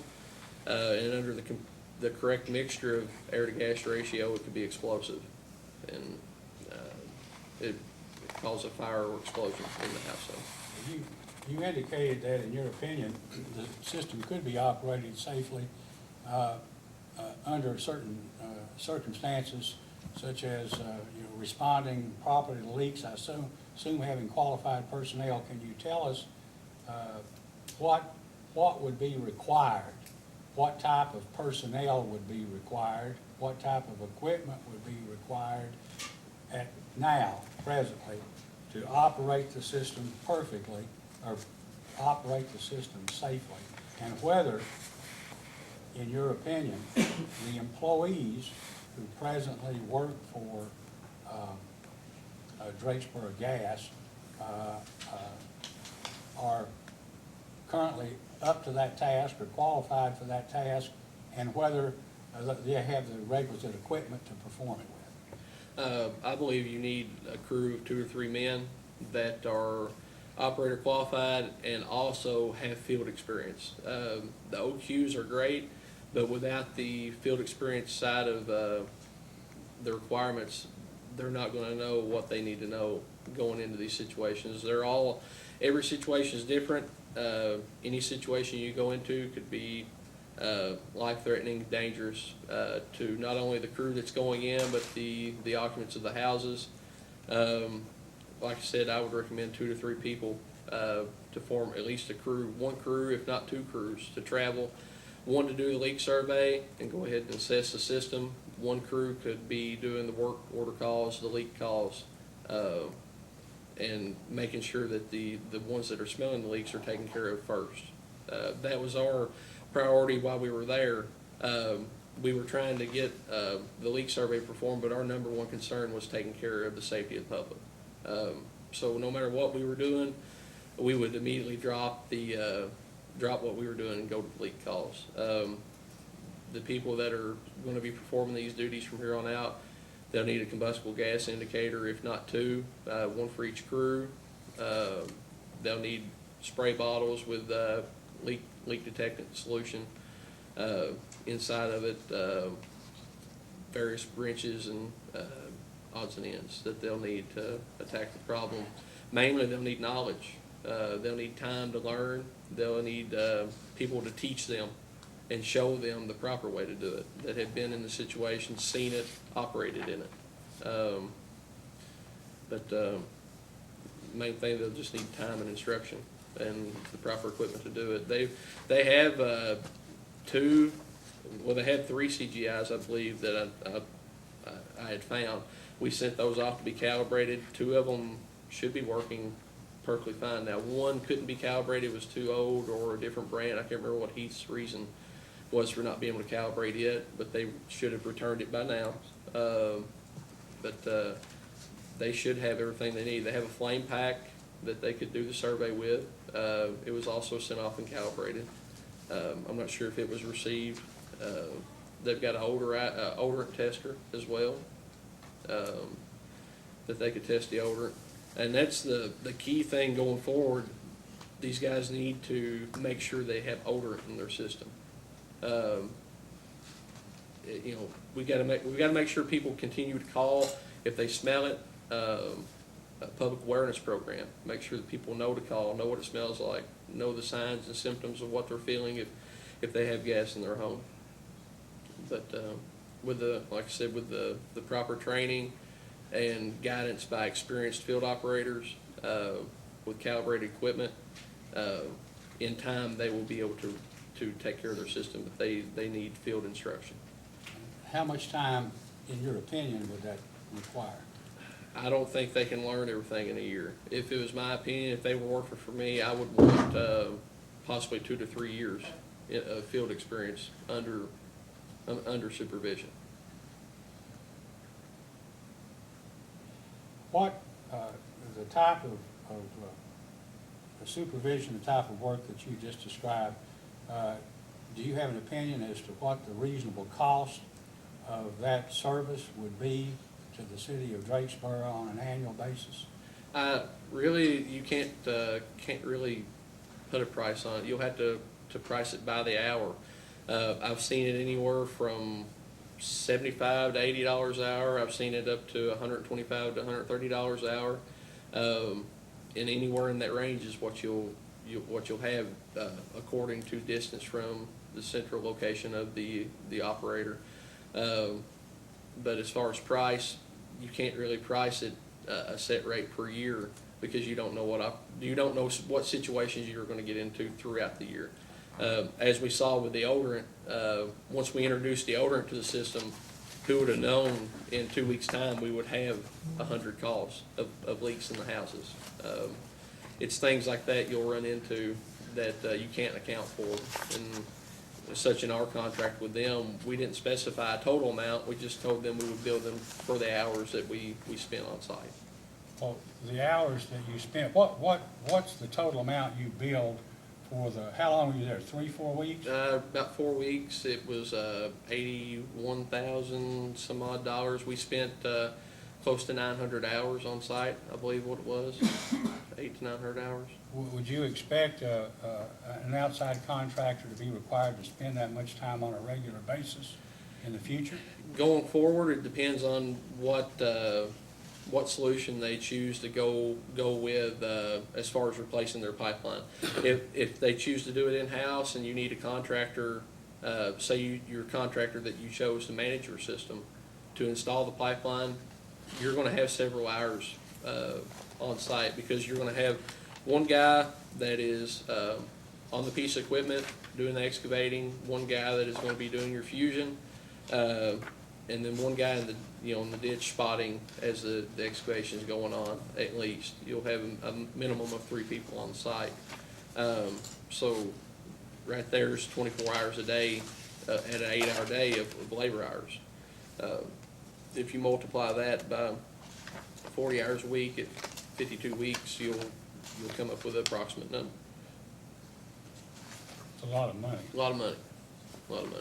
But like I said, they could choose to bid that out to a subcontractor that could lay the pipeline, and then they could give an estimated cost for laying that pipeline, in which the city could choose to strictly use their gas operator as just an operator. He maintains the system, trains the employees that are on site, and leaves the pipeline laying to a subcontractor, and it's a per footage cost that way.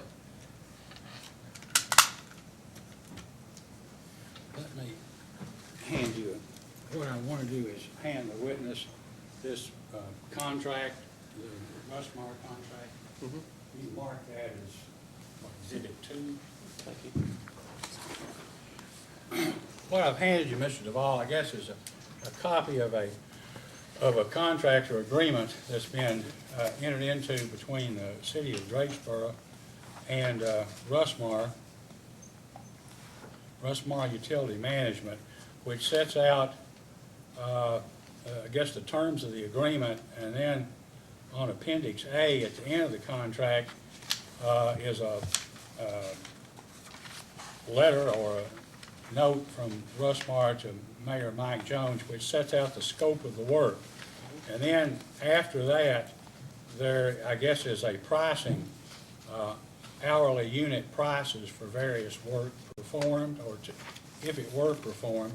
What I'd like for you to do is to look at that, look at the scope of the work, and the pricing, and tell us if you have an opinion as to whether or not the services that are contained within the scope of the work are sufficient to maintain and operate the Drakesboro system to the extent for which it would be safe for members of the public. Okay.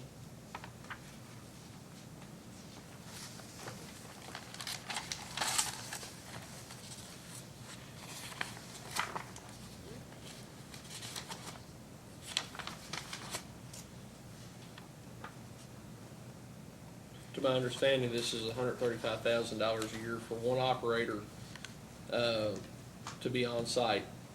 Only one operator, right? That's what it says. That's- We haven't talked to anybody. We just got this the other day. That's what I just read in here.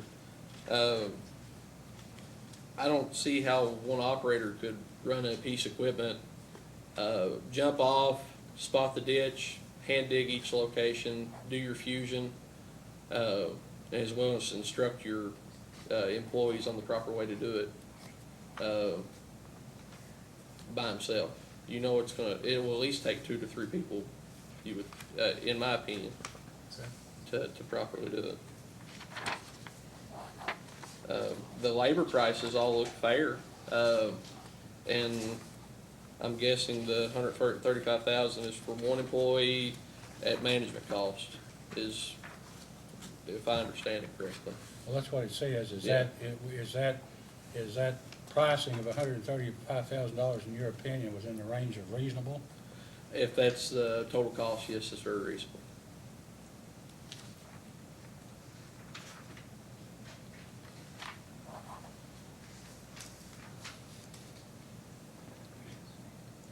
And it had, I guess, the last sentence, Russmar will provide additional services needed, but not limited to leak repair, service line installation, welding, HDD boring, etc., at hourly rates provided to and accepted by the city prior to beginning of the work. Mhm. Okay? So is it your understanding that Russmar is offering to provide basically all of the services that are required on as requested by the city, as opposed to being required to bring the system to the point where it's safe for members of the public? My understanding of the contract, I believe that it would be that they would supply one contractor, one employee on site. And that would be to perform the leak survey, annual corrosion inspection, regular inspection, operate the key valves, check odor readings, and perform O&M, manual related work. Anything extra, I believe the city would have to recommend or request it to be performed, including laying pipe or whatever is required. Is the contract, it's your opinion, I may have misunderstood it. Is it your opinion that this contract for the one-party management, one person on site or on 24-hour call, is adequate or inadequate to operate the system given its present condition? I don't believe it would be adequate given the present condition. I believe you would have to have at least a crew that would be willing to respond when an emergency situation is discovered, such as an underground leak that's graded a 1, or anything else that comes up that needs to be addressed immediately.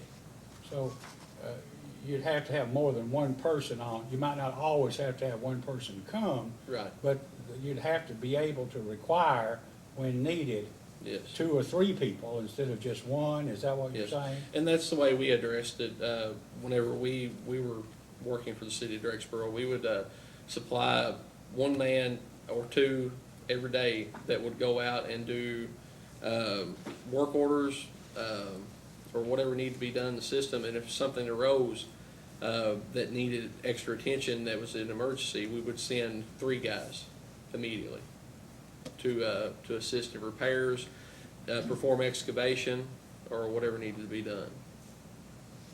Okay. I have no further questions, but I'll give you an opportunity since you didn't have a chance to.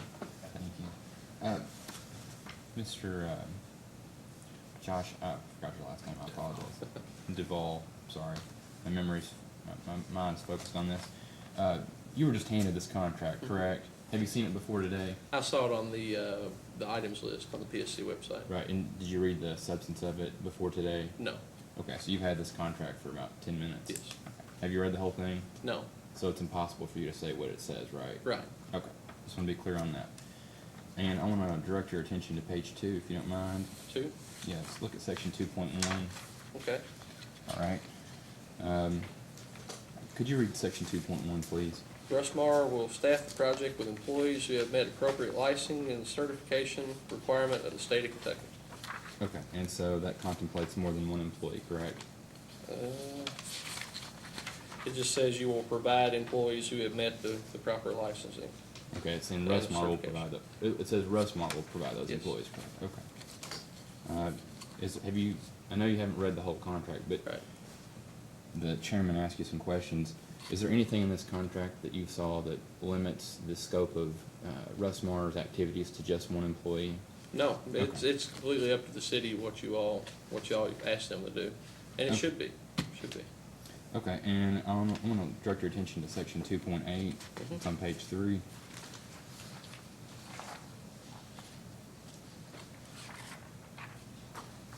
Okay. Could you read sentence 1, please? In an emergency affecting the safety of persons or property, Russmar may act without written authorization of a change of scope at Russmar's discretion to prevent threatened damage, injury, or loss. And that seems to indicate that the contract does provide that Russmar can do things if it's an emergency and they need to act on their own discretion, Yes. correct? Okay. And I want to direct your attention to page 4 and section 2.12. Yeah, it's midway through the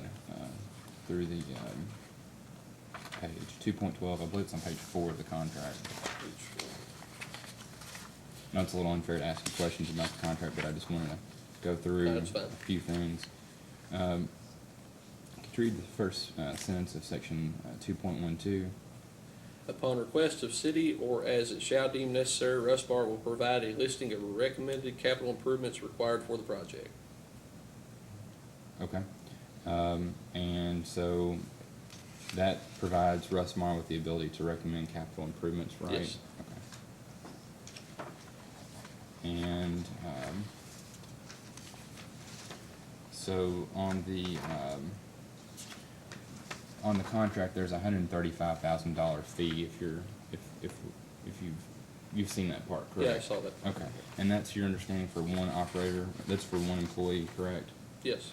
Okay, and that sounds like a flat fee to me, right? Mhm. Okay. Yeah, it's a base rate. Right, and then if you go back to the hourly unit prices, which are near the end of the, I think it's the very end, it'll look like this, it'll say Martin Contracting. Mhm. Can you take a look at that, please? Yeah. All right, thank you. And there are a list of unit prices. Could you go ahead and read the first 5 items that are listed, please? Skilled labor, operator, foreman, superintendent, and GIS. What is GIS referenced in your opinion? GIS is Geographic Information Systems. Basically, you'll have a technician that will perform work locating, mapping your system. That's a specific type of worker, correct? Yes. Okay.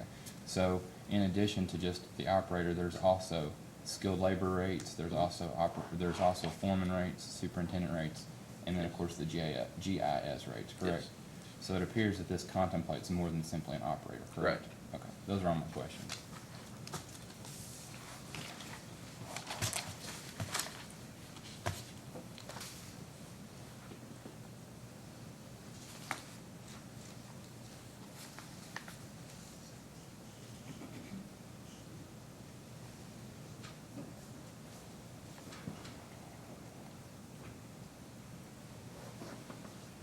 Oh, I'm sorry. Oh, no, those are all my questions for Oh, for this okay. witness. Two short Anything- follow-up questions. You mentioned that a new equipment to install odorant was put in, is that Yes. correct? Is that automatic, or is that, how is that done? Is it still adding odorant this week as we speak? I can't speak as of right now. Whenever we left on Friday, it was operating. It's a gravity-fed drip style system. Is how it feeds. We checked it every day. What you do, you go and you check the regulator station, make sure it's still dripping, make sure the tube that's feeding the system isn't clogged, and make sure that you're getting an adjustment on feed daily. You'll see a change. After we did that, we would come back to the bank regulator station and check in various points to make sure odorant was still in the system. Did Vanguard make a proposal, formal proposal to the city? Yes. And in terms of on-site staffing, was it specific in that we'll have 3 people here, we'll have 2 people here, or was it just, we'll have the people here that we need? I told Mayor Mike Jones that we would have as many people as we needed to perform the duty. So it wasn't a flat fee, it was based upon the It's personnel that hourly manpower. by labor hours, yes. No further questions. Just briefly. How many employees does your company have, sir? Currently, we have 3, And where's your company 4, located? including myself. 8125 Annetta Road, Litchfield, Kentucky. And does your company service any other jobs or any other projects besides the Drakesboro job? Is there any other, and what are those jobs? We're performing a water meter install in southeast and west Davis County Water District, approximately 14,000 meters.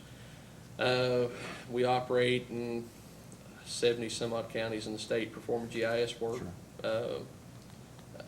Multiple water districts, gas systems, performing mapping services. Thank you. Those are all my questions. You may step down. Thank you. May call your next witness. Staff would like to call Jordan Shaw.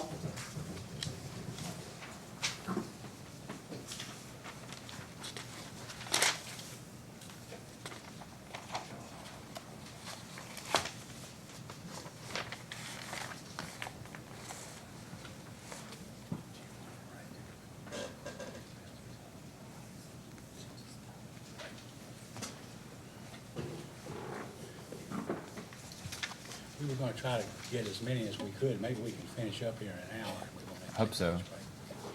Would you raise your right hand, please? You solemnly swear or affirm under penalty of perjury that the testimony you're about to give will be the truth, the whole truth, and nothing but the truth? Yep. Please be seated. Mr. Clark, you may ask. Please state your name for the record. Jordan Shaw, And where do you currently work? City of Drakesboro. City of Drakesboro. How long have you worked for the city? This time or the last time. Well, let's, I guess, go through the work history with the city. The first time I started, I was there about 1 year and 3 months, then I was fired. Mike Jones hired me back at the beginning of this year, February the 3rd, I think it was. January 3rd, man. And, And you've been employed with the city since January 3rd? yeah. Okay. And first period of employment, what were the dates of that?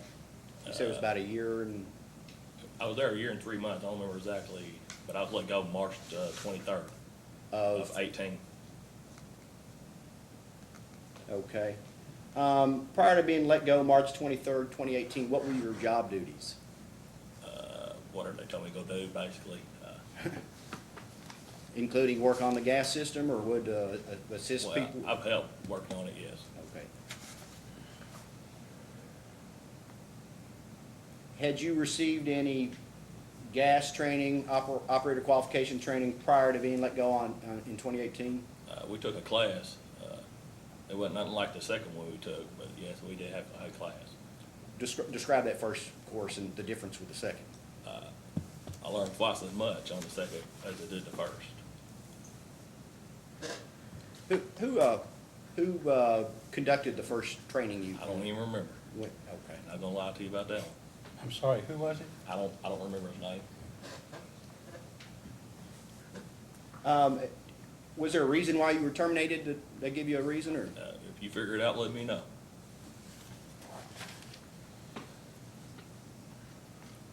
Before being let go on March 2018, what percentage of your time would you estimate was on the gas system? I'd say 60% of them, maybe we done more gas than we did water. Okay. And what would you do when you're working on the gas system? How would you help on that? Pretty much whatever they tell me to do, they tell me to go do something, I just go do it. All right.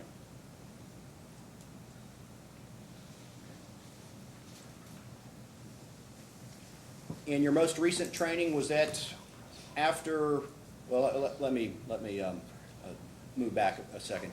Do you recall meeting with Inspector Holbrook from the Public Service Commission in beginning of February 7? Nah, I don't recall. I wish I could, I don't pay much attention.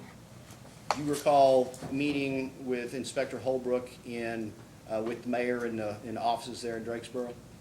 I don't recall who Mr. Holbrook is, or, I'm sorry, Inspector Holbrook is the. her? Yes. Yeah, I did meet her, I'm sorry. Okay. I just knew her by Melissa though, I'm sorry.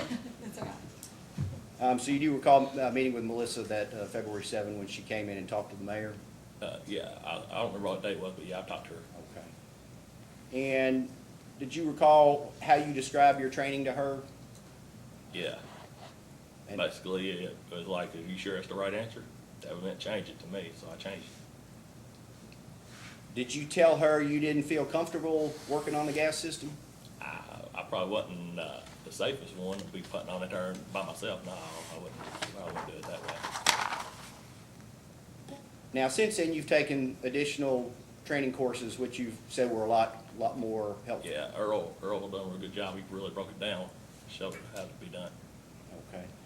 Okay. With that training alone, do you think you're competent to go out and find a leak repair and do what it takes to Yeah. do to fix it? Yeah, What about a leak underground? yeah. Have you had any experience repairing an underground leak to a steel pipeline? Yeah, a little bit. And what does that experience consist of? Dig it up and fix it. Digging up, I understand. What do you mean fix it? Well, now I know you're supposed to cut it off, the gas flow, which I didn't know before. So your experience doing this was prior to your most recent training? Yeah. Have you done any tasks on the gas system since this most recent training? We ain't really had much of it. We just got out of class. So Okay. we really wasn't able to really let go. We were supposed to work with Jason and them, and didn't have to get the opportunity. And we just got the Rushmore guys in Okay. to be able to work with them. Who is on site this morning while everybody's at their hearing? Is there somebody manning the system, if you will, or available for? Yeah, I guess Donald will be there. Maybe the Rushmore guy, I think's there. I'm not real sure. Not sure who's there, if anybody. I'm just gonna object to I mean, I hate to do this, but it's such an obvious objection. He's here, they're there, I don't think he can say. Sustained.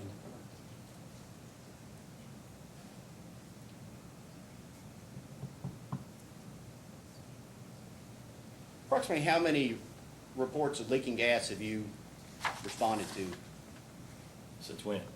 since you've been employed with the city of Drakesboro? Both times? Quite a few the first go around, not so many, like I said, we've been in class the second time. And what kind of leaks did you encounter during your employment? Different kinds, most of them just at the meter. At the Every meter? time, every once in a while, we have a little small pinhole, something like that. Were you involved in responding to leaks reported inside homes? Yeah, I've done them before too. Okay. And what part of that did you do? Did you go in and relight something, or what was your role? Well, you always check for, your reading and with your CGI before you even do anything. But yeah, I've lit meters before. I mean, not meters, but furnace and stuff like that before too. Commission staff received a report that on occasion inmates would go out and assist by going into homes and relighting gas appliances. Do you have any knowledge of that? They ain't gonna do it with me, and anybody that's had an inmate knows they're not allowed in the house anyways. So, Are you aware they've provided any assistance in operating the gas system? they've helped dig with shovels, but I mean, that's about the extent of it. Are they county prisoners or They're state prisoners. state prisoners?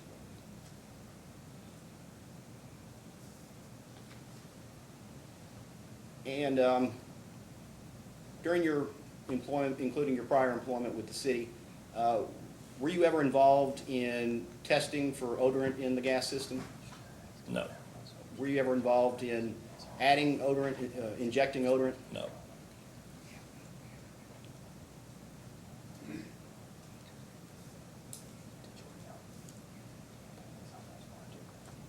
Before you were dismissed in March of 2018, did you observe anybody doing odorant tests or adding odorant?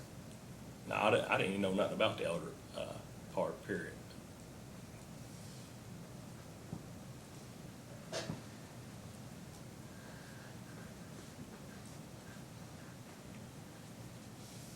Do you have any idea why there was no odorant in the system as of February 8th? No, I didn't even know you're supposed to have it. That's what I'm saying. I didn't know nothing about it.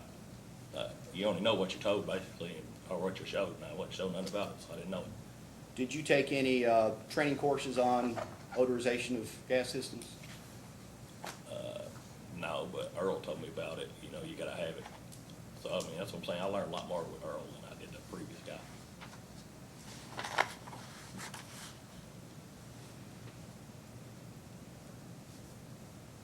May I ask who is Earl?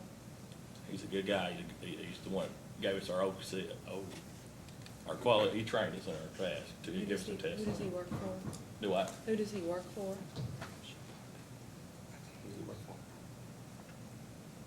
I'll show him his transcripts and Okay. that may help him a little Okay. bit. Sorry, I just was.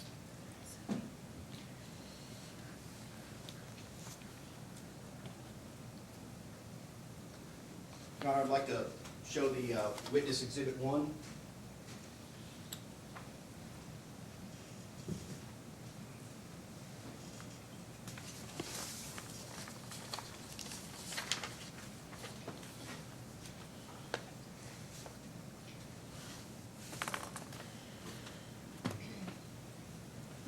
Mr. Shaw, does that document look familiar, or do those records look familiar? Do you know what they are?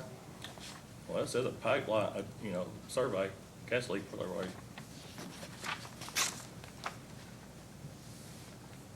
The first page looks like it references to a leak survey in December of 2017. Do you see that? Mm-hmm. And at the very bottom, it says the survey was conducted by Jordan Shaw, witnessed by Blake Biscombe. Do you see that? Yeah, well, Blake Bishop was an inmate we had at the time. And I didn't do no leak survey. You didn't perform this leak survey? Mm-mm. You have any idea how your name got on here? Wasn't me, wasn't my computer. You aware of whether Blake, did you say it's Bishop? Mm-hmm. Are you aware if he ever performed leak surveys? Not to my knowledge. And if you'll look at, turn to the second page of this document.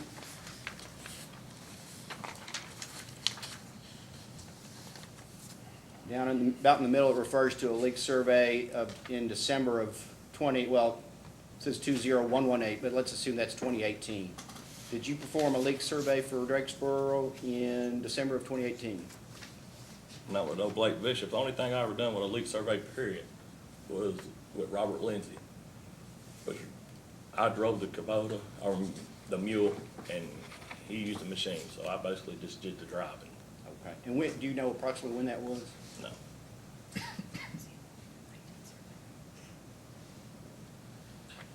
So, in fact, about what you've told me, you were not even an employee of Drakesboro in December of 2018, is that correct? Right, I was fired on the 23rd. So it would have been probably pretty difficult for you to perform that survey. Right.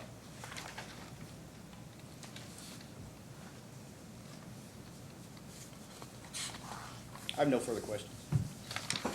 Call examination. Yes, thank you. Mr. Lindsay, you were, I'm sorry, Mr. Shaw, you just said Mr. Lindsay, so I got confused there. Mr. Shaw, you said that you were gone for a lot of February, is that correct? You have to speak up for, Yeah, I guess. okay. And where were you going in February? I mean, where was I going? I mean, were you taking classes in February? Right, it took us 2 weeks to do Okay. the class. And can you just give me a brief summary of what you learned, of what topics you learned about, maybe, let's put it that way, just for time's sake. Like, I don't know, gas explodes from 5% to 15%, I didn't know that until Earl taught us. 11 or 1200 is the MAOP, Okay. stuff like that. Did you learn anything about replacing steel pipes or installing steel pipes? Well, he told us that you were supposed to bypass your gas. So yeah, I kind of learned some stuff on that too that I didn't know. Okay. Did you have to take a written test at the end? We went through the book, he told us some stuff, and then we had to take a test. Okay. And when did you finish this class? Not real sure when the class is over with, but Have you had it? I I've think not I've already received that paper yet. All right. I'm gonna show Mr. Parkin if you've already seen it.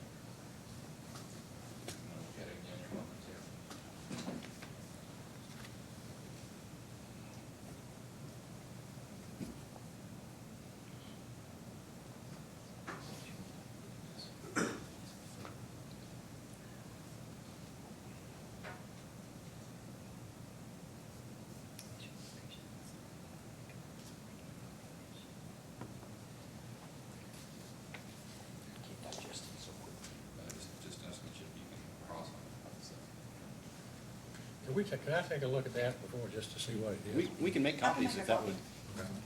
I just got this last night, so I understand.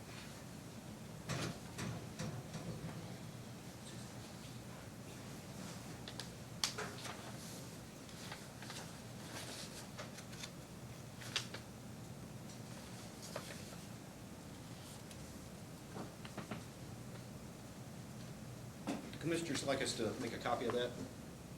If we're going to refer to it, yes.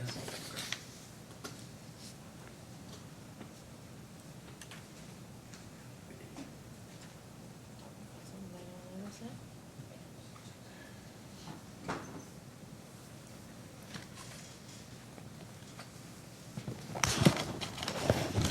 Sir, John? that's fine. We'll come back to it. He'll be back in a Yeah, second. we'll.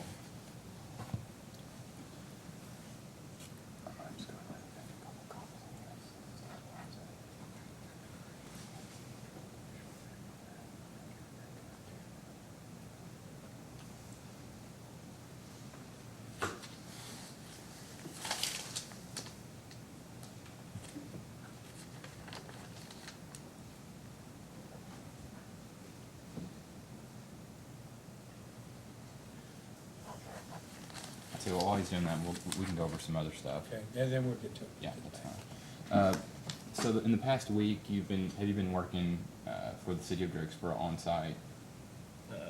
Went out yesterday and we worked on site with them, yeah. Okay, and you're aware that Russmar is now the contractor for the Right. city?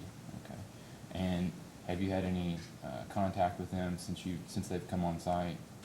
I've talked to them a few times, not much, but yeah. Okay, have they ever had more than one employee there, or more than one person there at the city since they've come on board? I've just seen the one, but I don't know. I've not been up there where they're at. Okay, have you ever witnessed them fixing a leak? Just yesterday was the first time I worked with him, Okay, so you've only worked with them one day? Right. What have you been doing the other days? cleaning up. Okay, so you haven't been involved with the gas stuff except Right. for the one day? Right. Okay, and so your knowledge is limited to yesterday, basically? Correct. And yesterday, when you were working with Russmore, what did you observe? How to use a shovel even better than what I did before. Okay, did Russmore fix a leak while you were there? Yeah, Okay, they tightened up a clamp. It was leaking around the clamp. okay, all right. To your knowledge, is there still odorant in the system? Yeah, I mean, I guess. You smell it, that's for Did you sure. smell it? Yeah. Okay.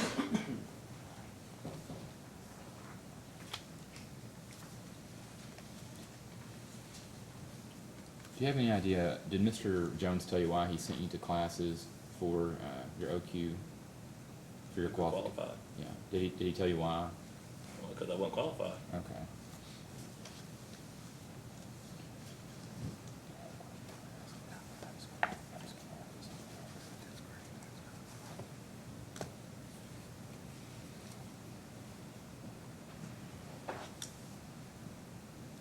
I just want to enter that into the record, and then I'll move on.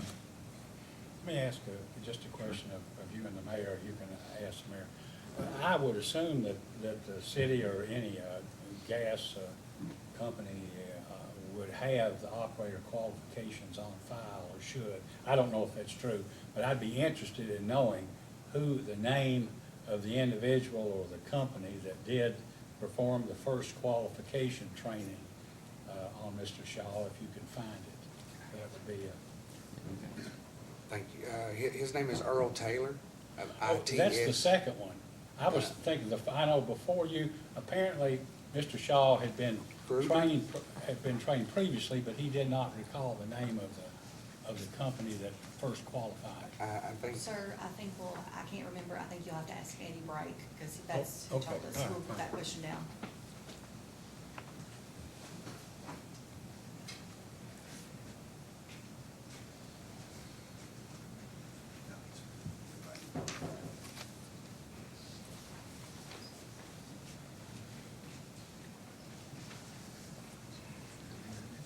Thank you.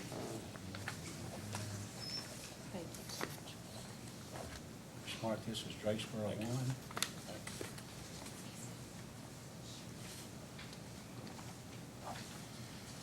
Have you had an opportunity to review this document, or do you know what this document is? Yeah, it shows what you're certified in.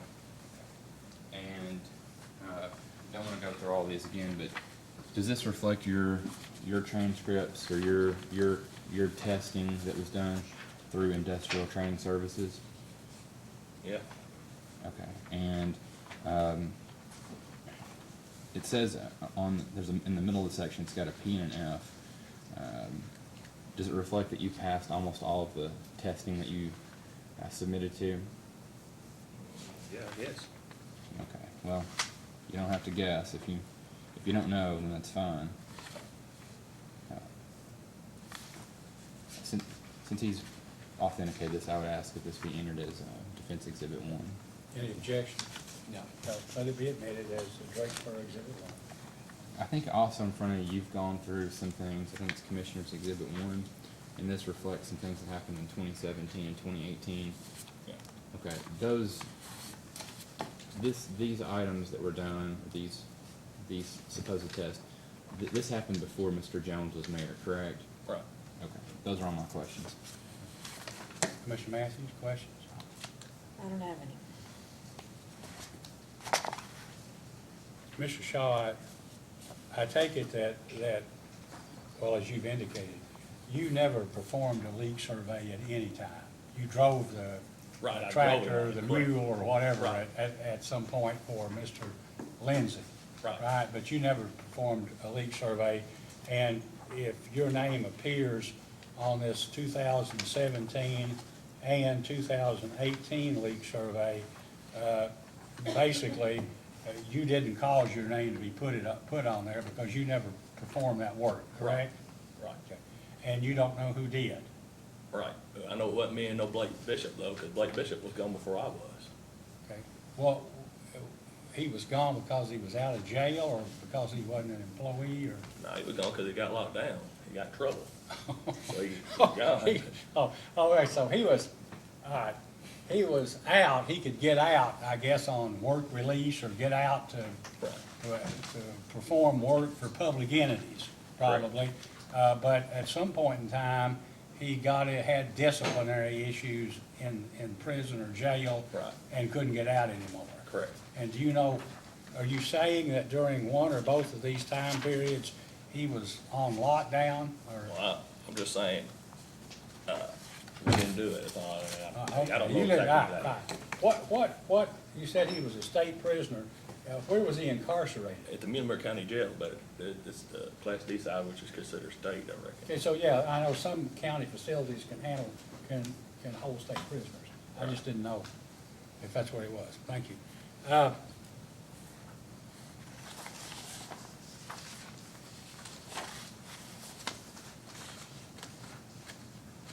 That's all. I don't have anything further. Do you have any other questions? No, Your Honor. Okay, you may step down. Thank you. I guess you better, do you have a copy of his exhibit, Commander? Thank you. Call your next witness. Staff calls Mr. Eddie Brake.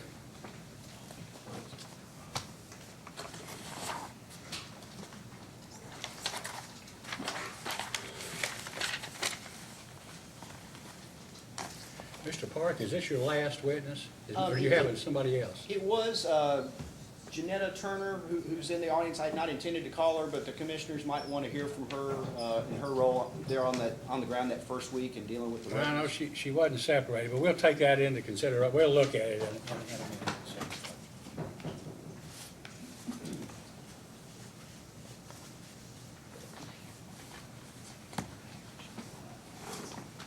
Hi. Please raise your right hand. You solemnly swear or affirm under penalty of perjury that the testimony you're about to give will be the truth, the whole truth, and nothing but the truth. Please be seated. Mr. Park, you may ask. Yes, please state your name for the record. Eddie Brake? And are you currently employed? No, sir. And what was your last position of employment? I was city administrator at Drakesboro, City Administrator of Drakesboro, and how long had you held that position? 33 years. 33 years. And when did you leave that position? I think it's February the 8th. February 8th? And what were the circumstances of you leaving? Well, to start with, when I first went in, they started having me train somebody I know for my job.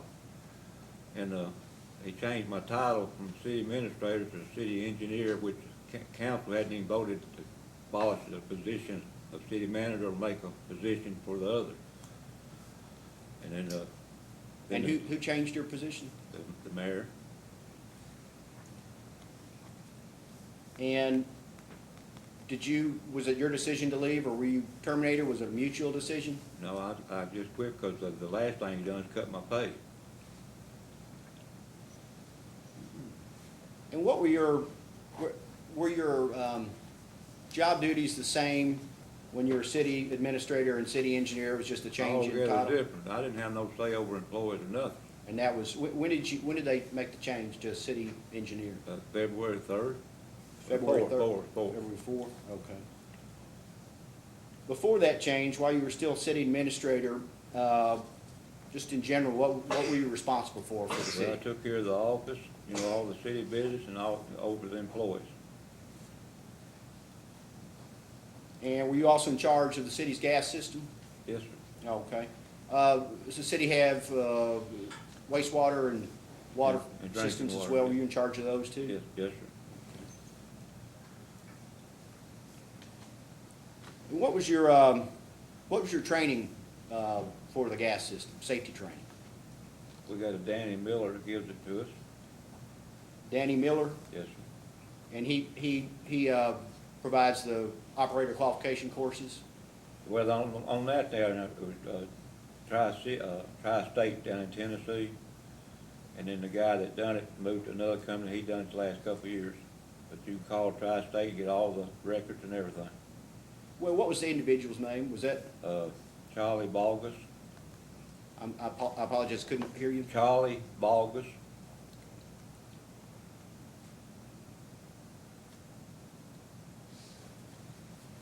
And did you take these classes as well and were operator qualified? Yeah, we'd always shut the office down and go to the sewer plant for 3 days.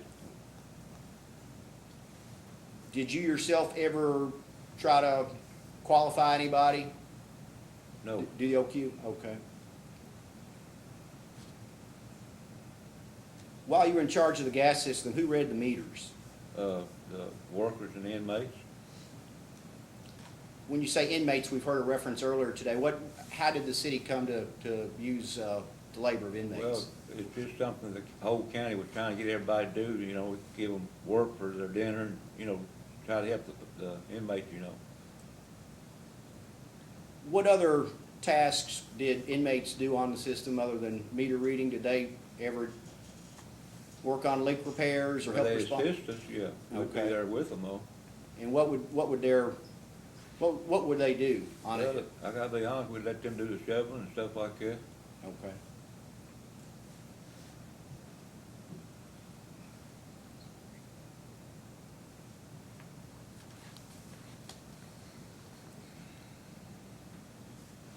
And were you responsible for the city's compliance with natural gas safety regulations while you were city administrator? Yes, sir. Were you responsible for making sure Odorant was in the system? Yes, sir. I'm not sure if you're aware of it, but there has been reports of, February 8, when Vanguard got on site, that there was no odorant in the system. Do you know, explain to me the process for Well, let me tell you testing. something, Mayor. 2 weeks prior to that, we had a leak on Jones Avenue, and the mayor and Jordan Shaw was there, and it was plenty odor in it then. I'm sorry, 2 weeks prior to that, there was a leak on what road? Cornet Street. Okay. And like I said, me and the mayor and Jordan was there, and you could smell it good. You could smell it 2 weeks at that leak.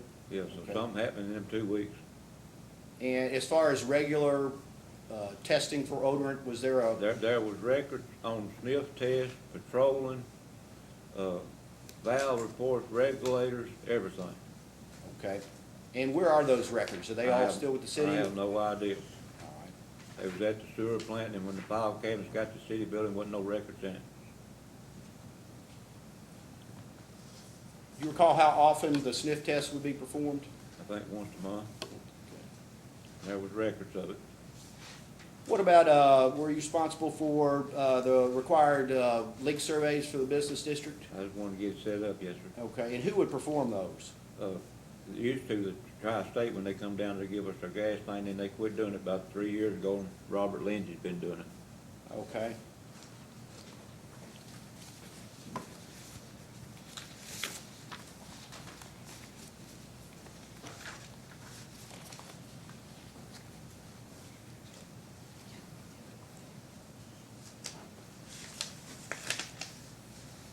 I'm going to show you a document that's been marked Commission Staff Exhibit Number 1. Give you a second to take a look at that.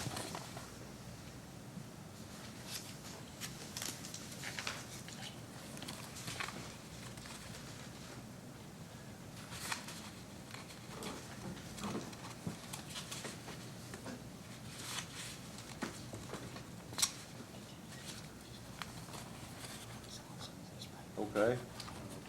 This document was provided to Inspector Holbrook, sitting to my left, during her on-site visit on February 7. And if you look at the first page, it's dated from December of 2017. Yes, sir. It refers to a leak survey performed by Jordan Shaw, witnessed by Blake Biscombe. That's not true. So that's not accurate. That's not accurate. Who would have prepared this record? Well, I don't really know, but the Jordan Shaw, all he done was, locate the line all the way through Ebenezer. Okay. The next page refers to a leak survey in December of 2018. And it also indicates that it was conducted by Jordan Shaw. Is that accurate? No, sir. Was he an employee at that time? No, sir. Okay. And again, do you have any idea how Mr. Shaw's name came to be on this test record? No, sir. And whose job is it to keep these records? Well, Robert Lindsay was keeping up with the records. Mr. Shaw testified he was let go in March of 2018. Does that sound about right? Yeah. Do you know, why was he let go? The mayor never gave no reason. And that was the previous mayor, not Mr. Jones? No, not this mayor. Not- Previous. And what was the prior mayor's name? Jesse Gibson. Okay.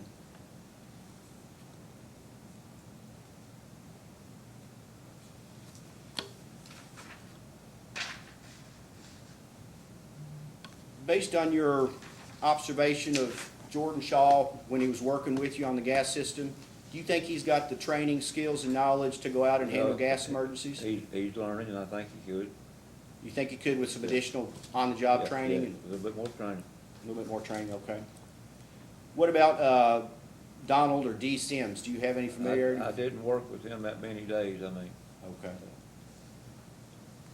Are you aware if staff had gotten a report, we don't know if it's certain, do you know if inmates were ever taken along on gas or response to gas leak reports and actually gone in the house and relit No, appliances? they're not allowed to go in the house. Okay.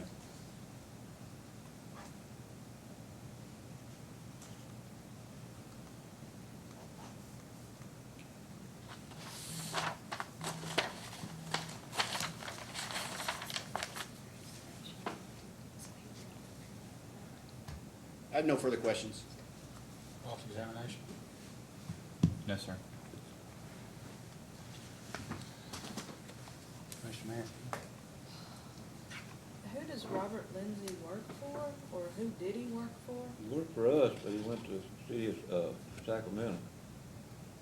So he was an employee of the city of Yeah, he's Drakesboro? been employed for about 20-some years. Okay.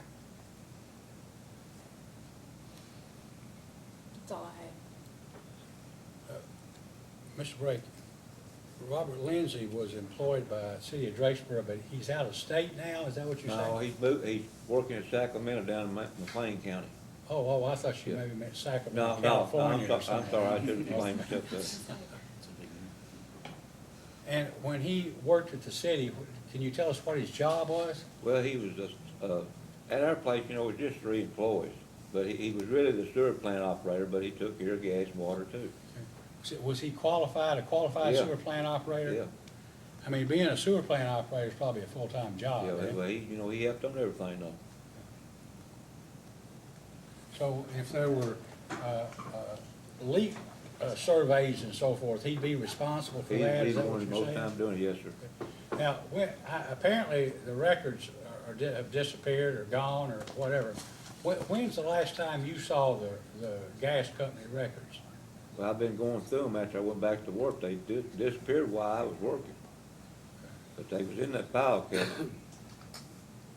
I mean, one day they were there and another day you went and Well, looked for them, I they were looked, gone. I or looked for something? some stuff about the Jordan being qualified, stuff like that, you know, going through it. I don't know how long it was, but I was up there helping the new girl do some paperwork she didn't know about. And they brought the file cabinets up there, and a few days I was wanting some. Well, when we fixed that leak, I wanted to fix the leak report. I went back there, and the stuff's not there. Did you ever ask anybody what happened to it? Nope. Don't have any idea where it is, right? No, sir, it had every record. Well, it'd be 2 years in May. Y'all's people was down and spent 2 days. And the only thing he went through everything, the only thing he found, we had to have a rectifier. I put it in, he come back, checked it, and said it was fine. But I think he's retired now, Joel. I don't know his last name. I don't have any further questions. No further questions. Thank you. You may step down. Thank you.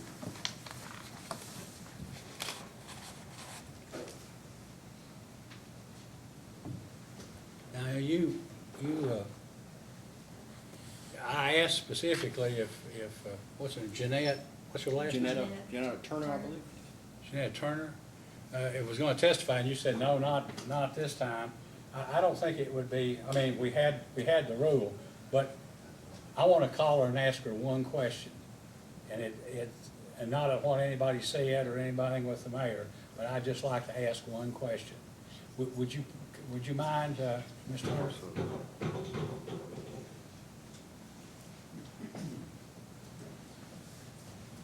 Would you please raise your right hand? Do you solemnly swear or affirm under penalty of perjury that the testimony you're about to give will be the truth, the whole truth, and nothing but the truth? Yes. Please be seated. I promise just one question. That's okay. When, at any time, I mean, you live in Drakesboro and are a customer? I'm on Drakesboro Gas System. I live in Beechmont. Okay, but you're a customer of the Drakesboro Gas System. Yes, sir. Do you believe that at any time, while you've been a customer of the Drakesboro Gas System, that a prisoner came into your home for any purpose? Yes, they did. All right. When was that?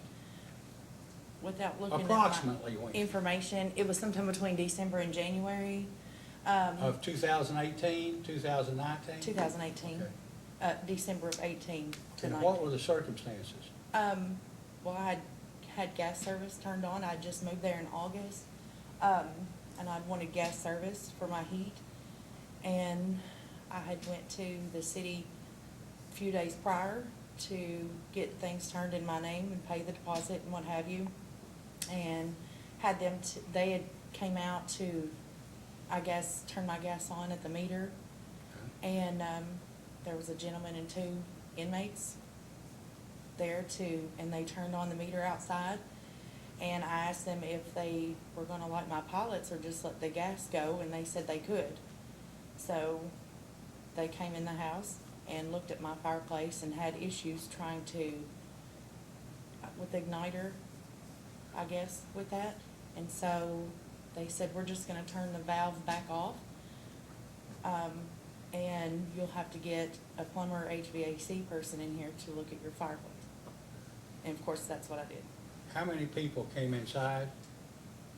There were, I don't know their names, so there were Huh. 2 people Okay. out of the 3. How do you know that one of the people who came inside was a prisoner? They wear orange suits. Okay.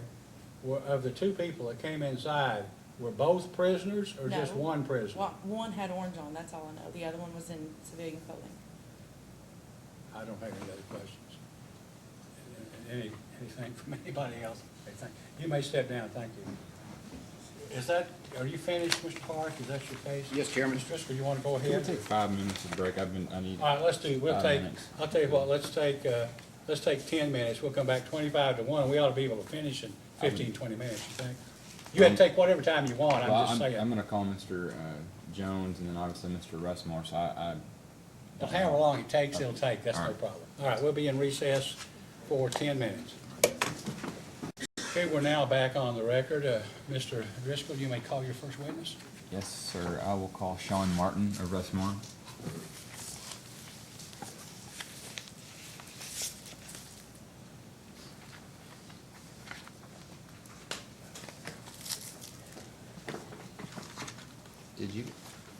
Did you guys enter in the Russmore contract as an exhibit? Yeah, I think I did. I just asked, and she said it was. Just as a commissioner or just a court exhibit? Okay.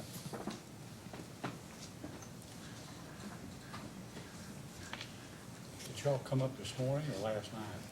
I came up last night. They came up this morning. You have a lot of snow with how was the road? Got pretty bad. The closer we got here, the worse it got.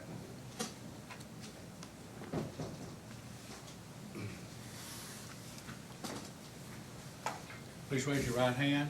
Do you solemnly swear or affirm under penalty of perjury that the testimony you're about to give will be the truth, the whole truth, and nothing but the truth? I do. Please be seated.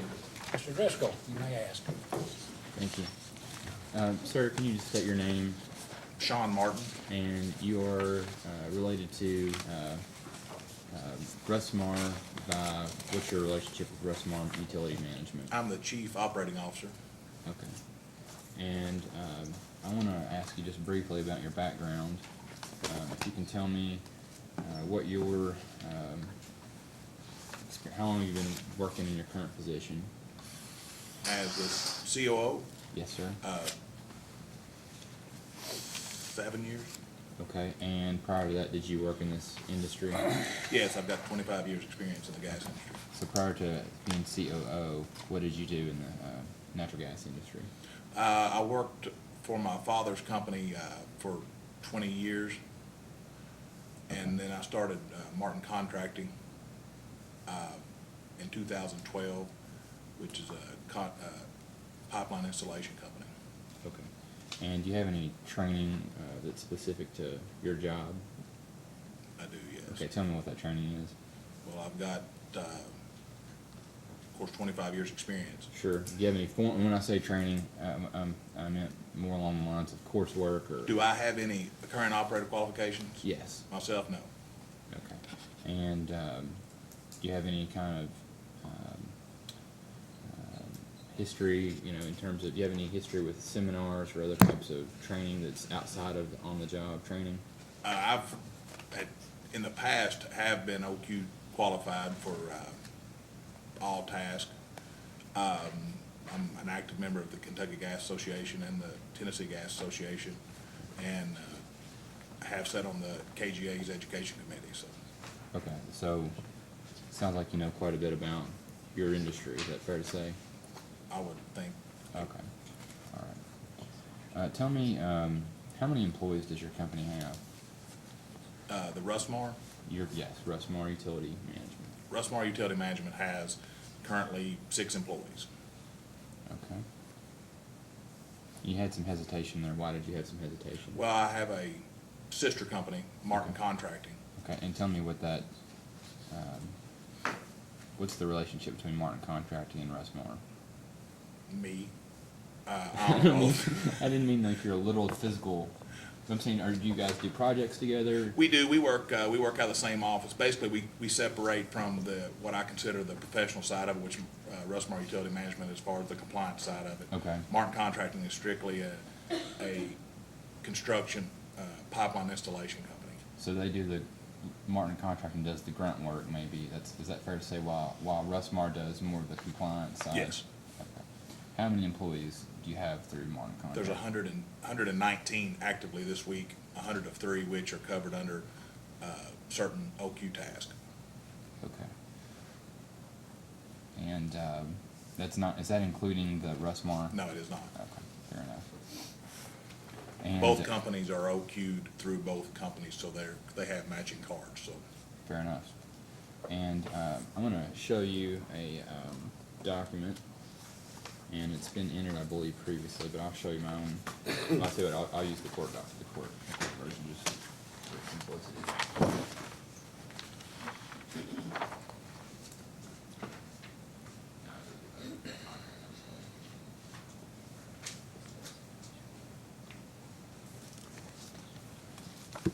Reference to Russmore Contractor Drakesboro. Do you recognize that contract? I do, yes. Okay. let's go through, I want to just get a brief understanding of what does this contract require you to do? What is your scope of work?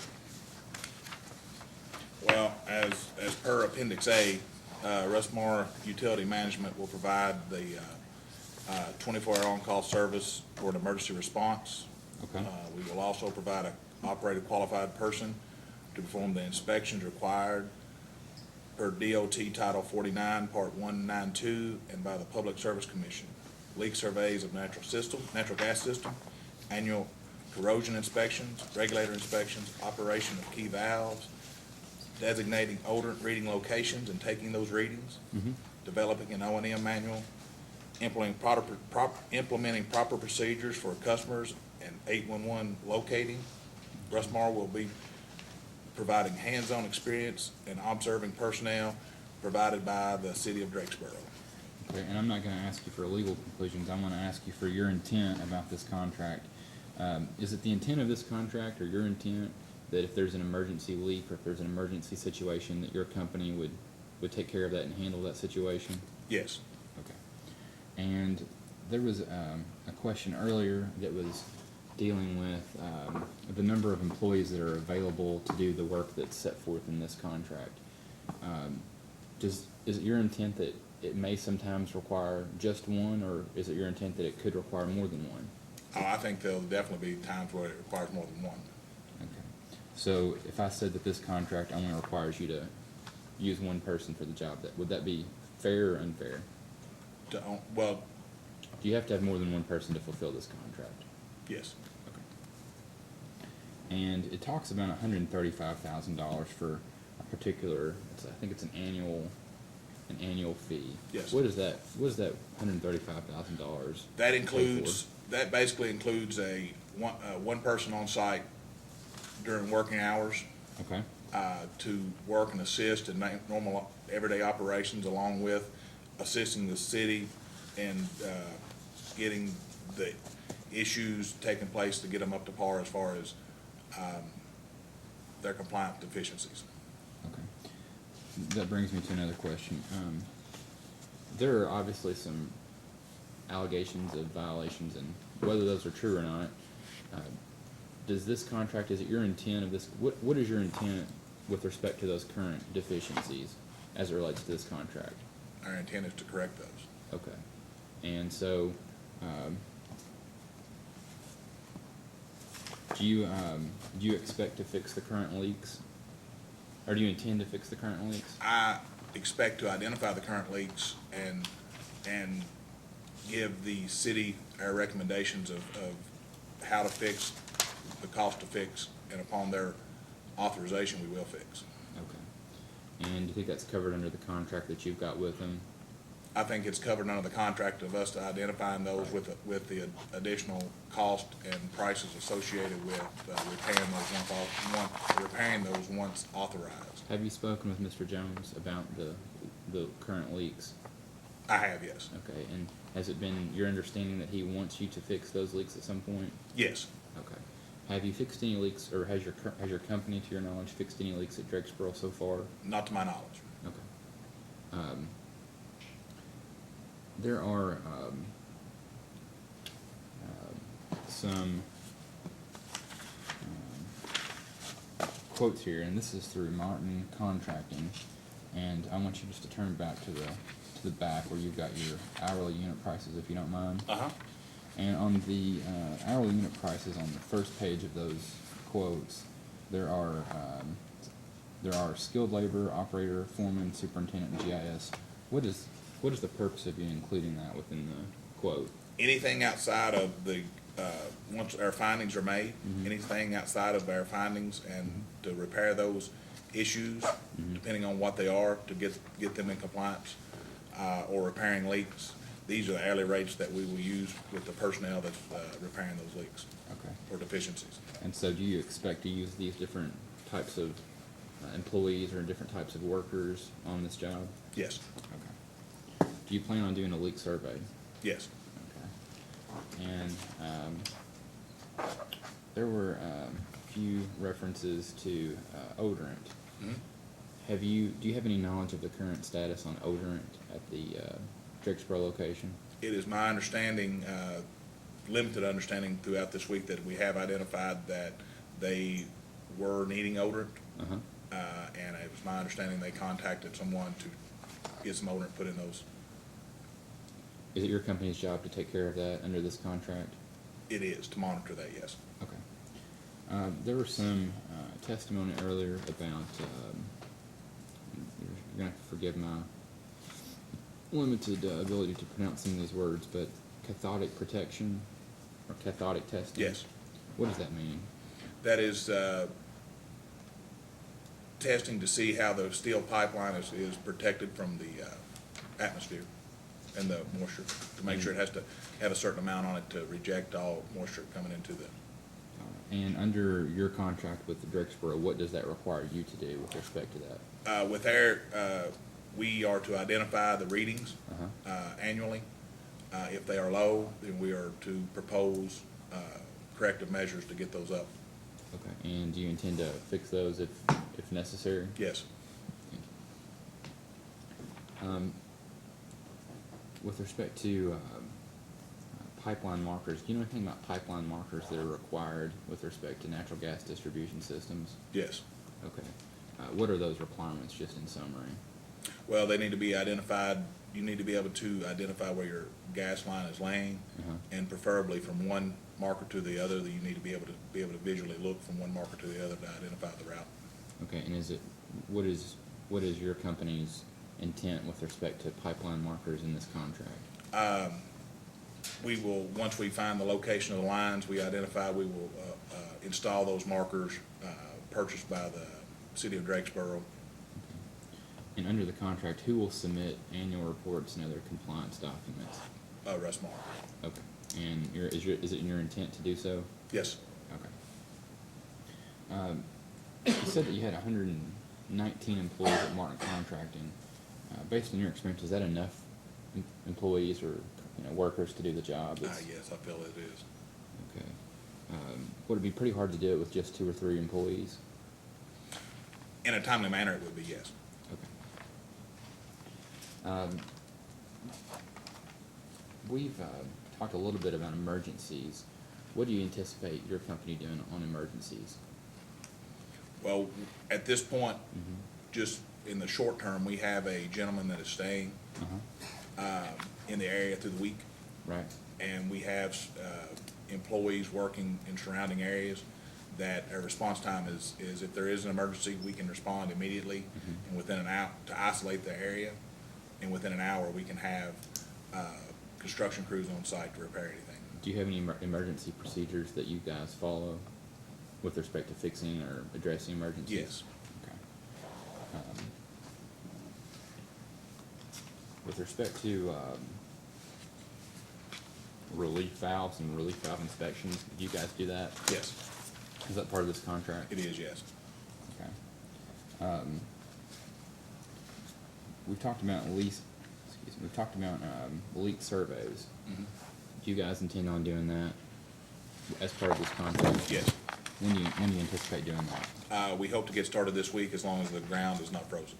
Okay, how long will that take, approximately? I'm guessing 2 weeks to complete. Okay. And that's part of this contract, or is that is that outside of the contract? That is part of this contract. Well, once you do that, what will you do? We will identify the leaks and we will grade those leaks. Depending on what the grade of the leak is, we will come up with a schedule of how we need to fix it. Okay. What are some of the ways that you can fix pipes that have leaks in them? Well, you can repair the damaged area. And are there any other options besides replacing a leaking pipe? You can put a temporary clamp on, but it is temporary to Okay. but it will need to be replaced immediately.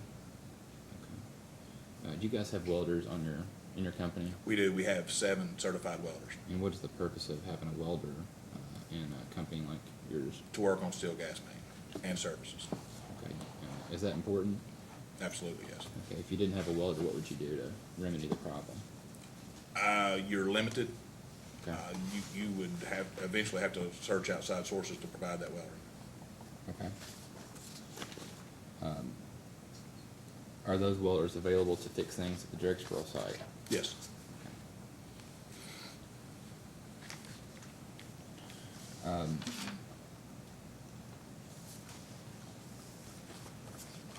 With respect to the number of people that are required to fix a leak, how many people does it take to fix a leak generally? And I know there's different types of leaks, but how many people does it generally take to fix an underground leak? On an underground leak, we generally have a 3-man leak crew.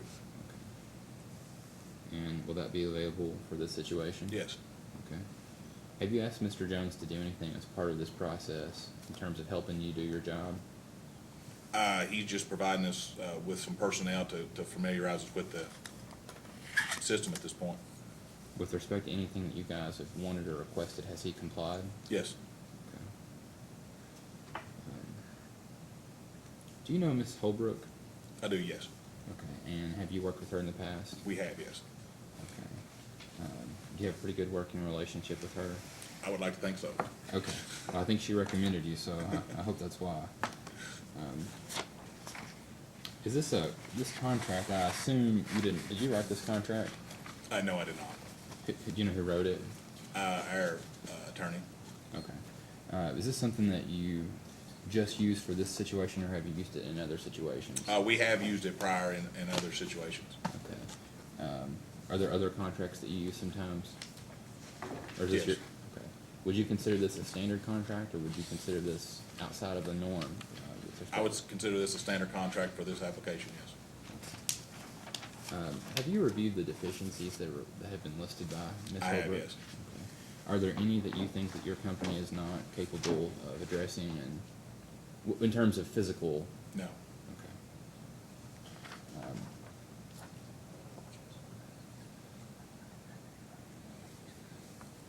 I'll pass the witness. Cross-examination. Yes. First, some clarification on the two companies. The contract is with Russmar. Russmar has 6 employees, is that correct? Yes. And Marshall Contracting is a sister company, if you will, with 119? Okay. Yes. But you anticipate that Russmar will have Marshall Contracting perform some of the services in here? Yes, or Russmar will use their employees through Russmar, whether it be they actually contract Martin So or borrow employees? just borrow employees, yes. All right. We consider it an employee pool. Since March 1, which is the effective date of the contract, what services has Russmar performed for the city? I know you mentioned there's been one person on site this week, is that correct? Right. This week, obviously, we just are starting to familiarize ourselves with the company.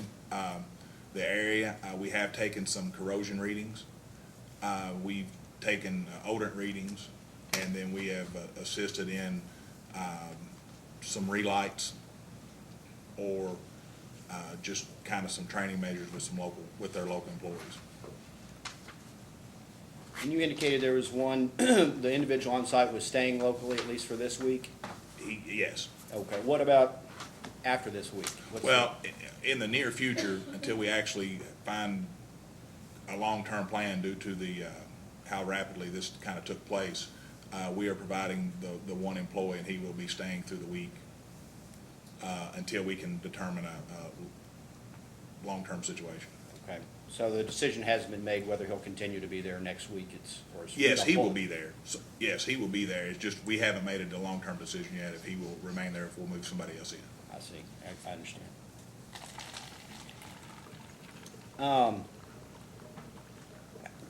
What other gas operators does Russmar do this sort of compliance work for? Currently, as far as the compliance, we work for Lewis Rectorville. We work for Eastern Kentucky University.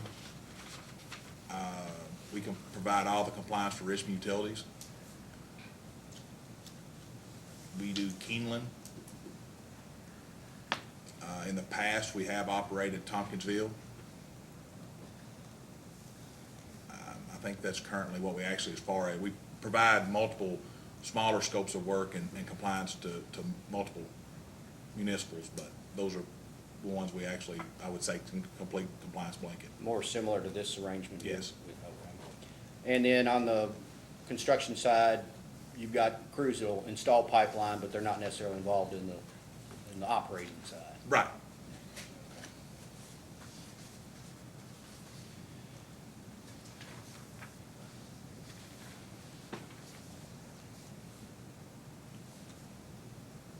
Have you been on site personally this week? This week, no. Okay, and have you, I assume that you haven't been there enough to form an opinion on the qualifications of the city employees who may be assisting Russmar with gas operations? No. The agreement's got some language about wastewater, water treatment services. I assume that's just kind of from a prior contract or prior something. contract, yes. This is limited strictly to the gas, right? Yes.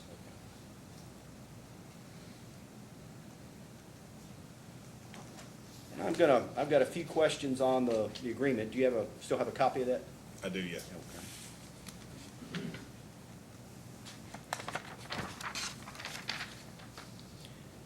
If you will turn to section 2.13 of the contract.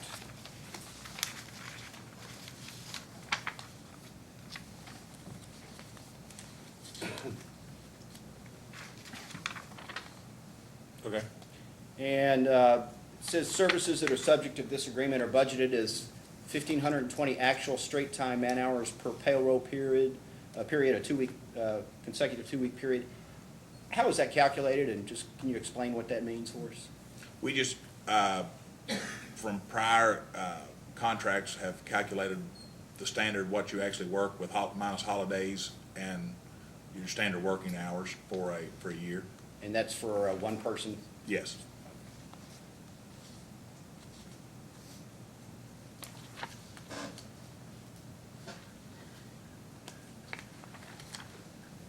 Section 3 on Russmar's scope of services.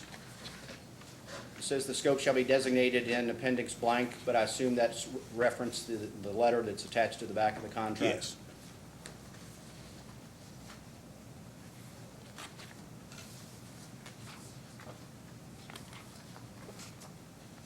And if you'll look at section 5 on the compensation.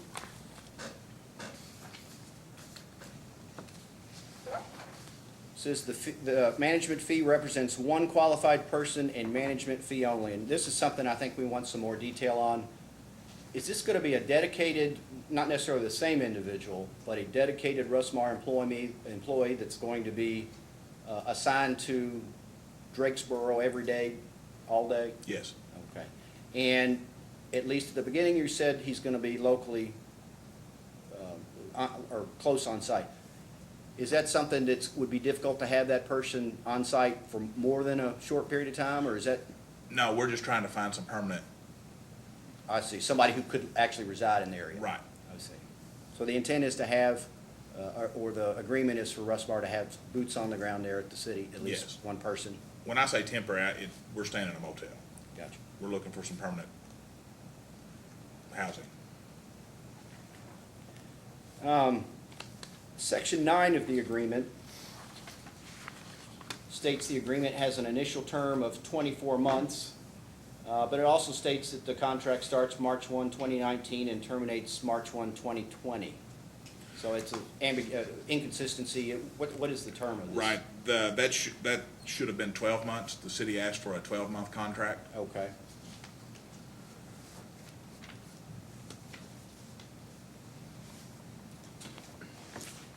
If you please turn to the scope of services.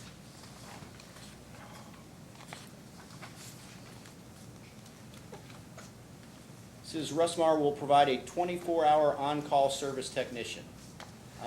Is that in reference to the individual who's going to be local? Yes. Okay, it's not some call center that takes a call No. and fields it out, okay. The way, all calls will still go to the city of Drakesboro, and at that point, they will dispatch us. And you indicated that we've certainly heard testimony that it's very likely there'll be some situations that will require more than one Russmar employee. And Yes. as part of this contract, you all will provide that. Yes, sir. How close are they gonna be? How far away, rather? Well, for emergency services, they'll be within an hour. Is that just based upon where your closest qualified crew is gonna be? Right, yes.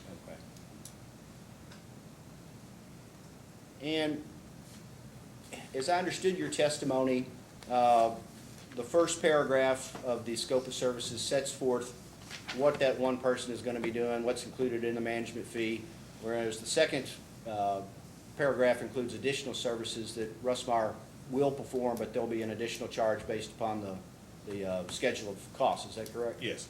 Okay. And I believe I heard you say that as part of the included work, the Russmeyer dedicated employee would identify leaks and monitor situations, but if any additional work needed to be done, like a repair work, that would need to be authorized by the city. Is that correct? Yes. Okay.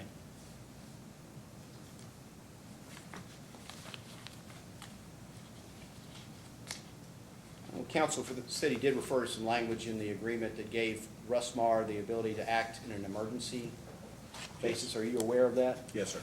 And is that standard language you've used in previous Yes. contracts? Has Russmeyer ever invoked that clause and exercised that emergency authority without authorization? Yes. And what was that situation? There was a gas main breached in Tompkinsville, dig in. We had to isolate the area. 911 was not available.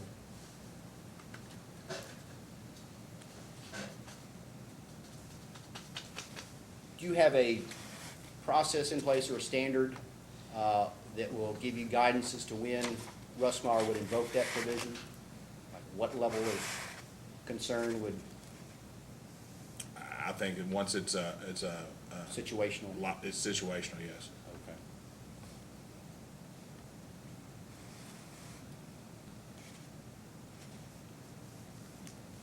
Has Russmeyer had a chance to work with the city as far as setting up a system to receive and respond to leak calls? Not at this point, no. So the calls are going into whatever number the city has had, Right. and I believe I heard testimony that you all have not done any leak repairs? We so have not far? done any leak repairs to my knowledge. Okay. So that there's not yet a process that you're aware of by which the city would transmit the information about the leak repair to you? Other than just the fact that our guy at this point is having contact with the city Right there. throughout the day. And you spoke earlier that an odor test was done and determined that it did need some additional odorization, and some odorant was ordered. Is that correct, or what's the? It's my understanding that it was detected that there was odorant needed. Okay. Is that the type of service that you monitor that, and when it's determined that it's needed, that's when you go to the city for authorization? Yes. You would need authorization to proceed with that? Yes.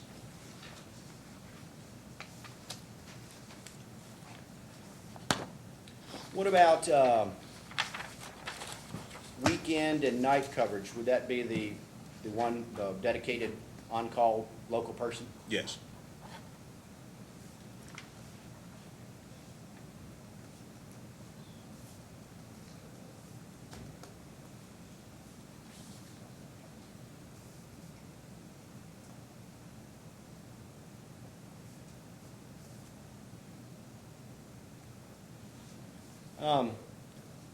Previously, you talked about Russmeyer's role in assessing the condition of the system and the need to make substantial pipe replacement programs. Is that part of the contract, or will that be an extra service? That's part of the contract.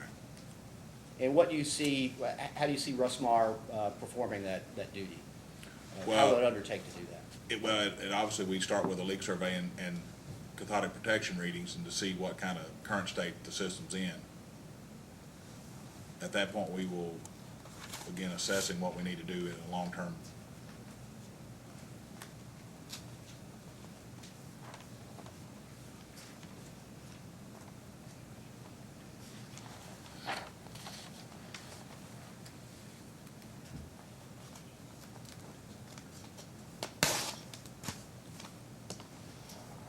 I assume the mayor will be the one who will be authorizing additional work if needed? Yes. To make the leak I repairs? assume, yes.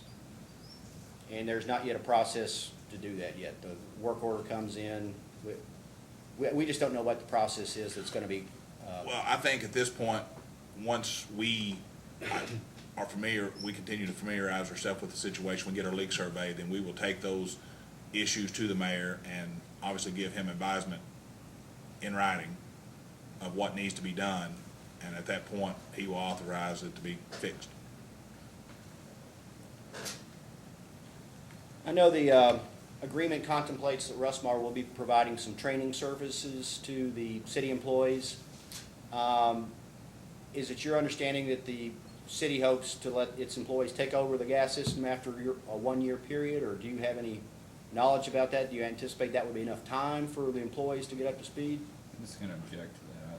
I don't have any real objection to it, it's on a substantive basis, but it's multi-part. If you could just ask him one question at a time, I think that'd be more fair.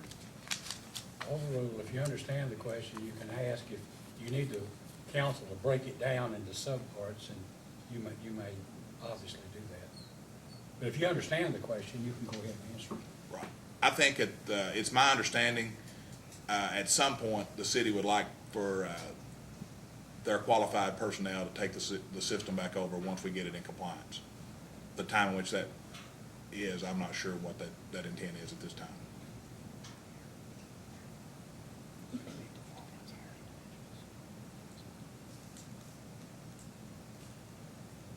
No further questions?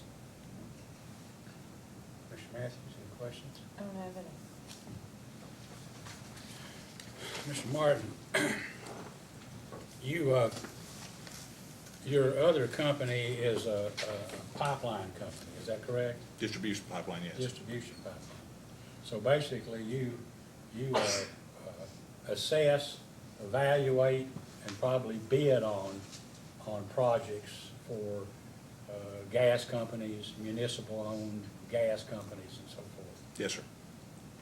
During the course of your work here for the 1 year under this contract, what would you do, or what would your company do, or what's involved in assessing and evaluating this gas distribution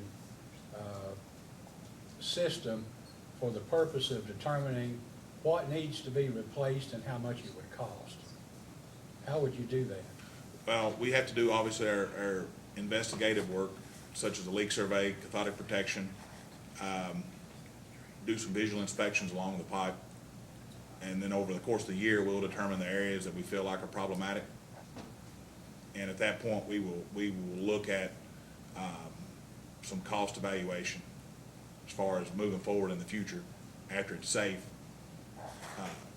and operating properly, of what we can do to start a pipeline replacement program.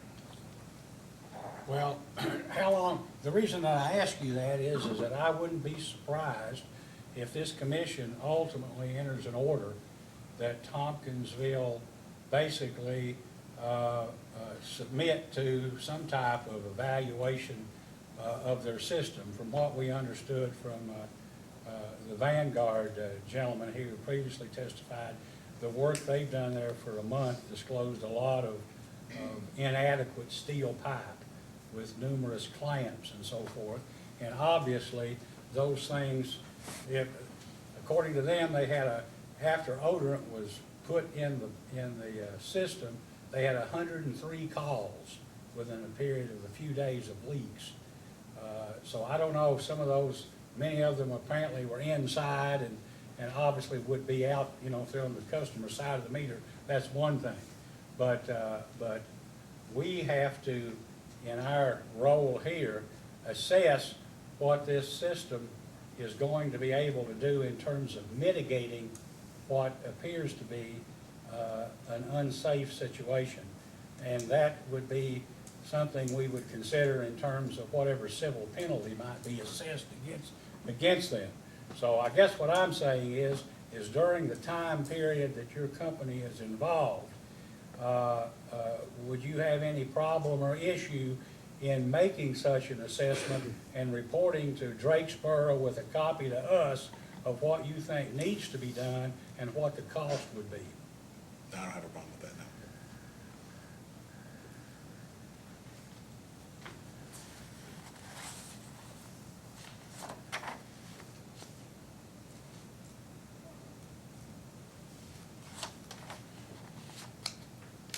According to, I guess, Mr. Duvall of the Voyager, the other company that was involved, or Vanguard, I'm sorry. We've got a mutual fund issue. They were in the process of mapping the system because the current employees were unsure where all of the lines were. Will your company be doing that? Yes, sir. And then when that's completed, will there be a drawing or some type of information so that when the city takes the system back, or you're no longer contracted to provide these services, so that someone will know where the lines actually are? Yes, we'll provide them electronic data.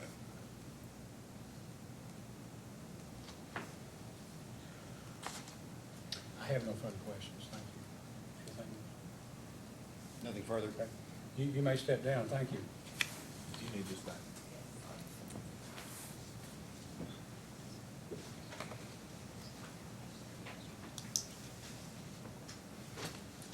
I'd like to briefly recall Ms. Holbrook.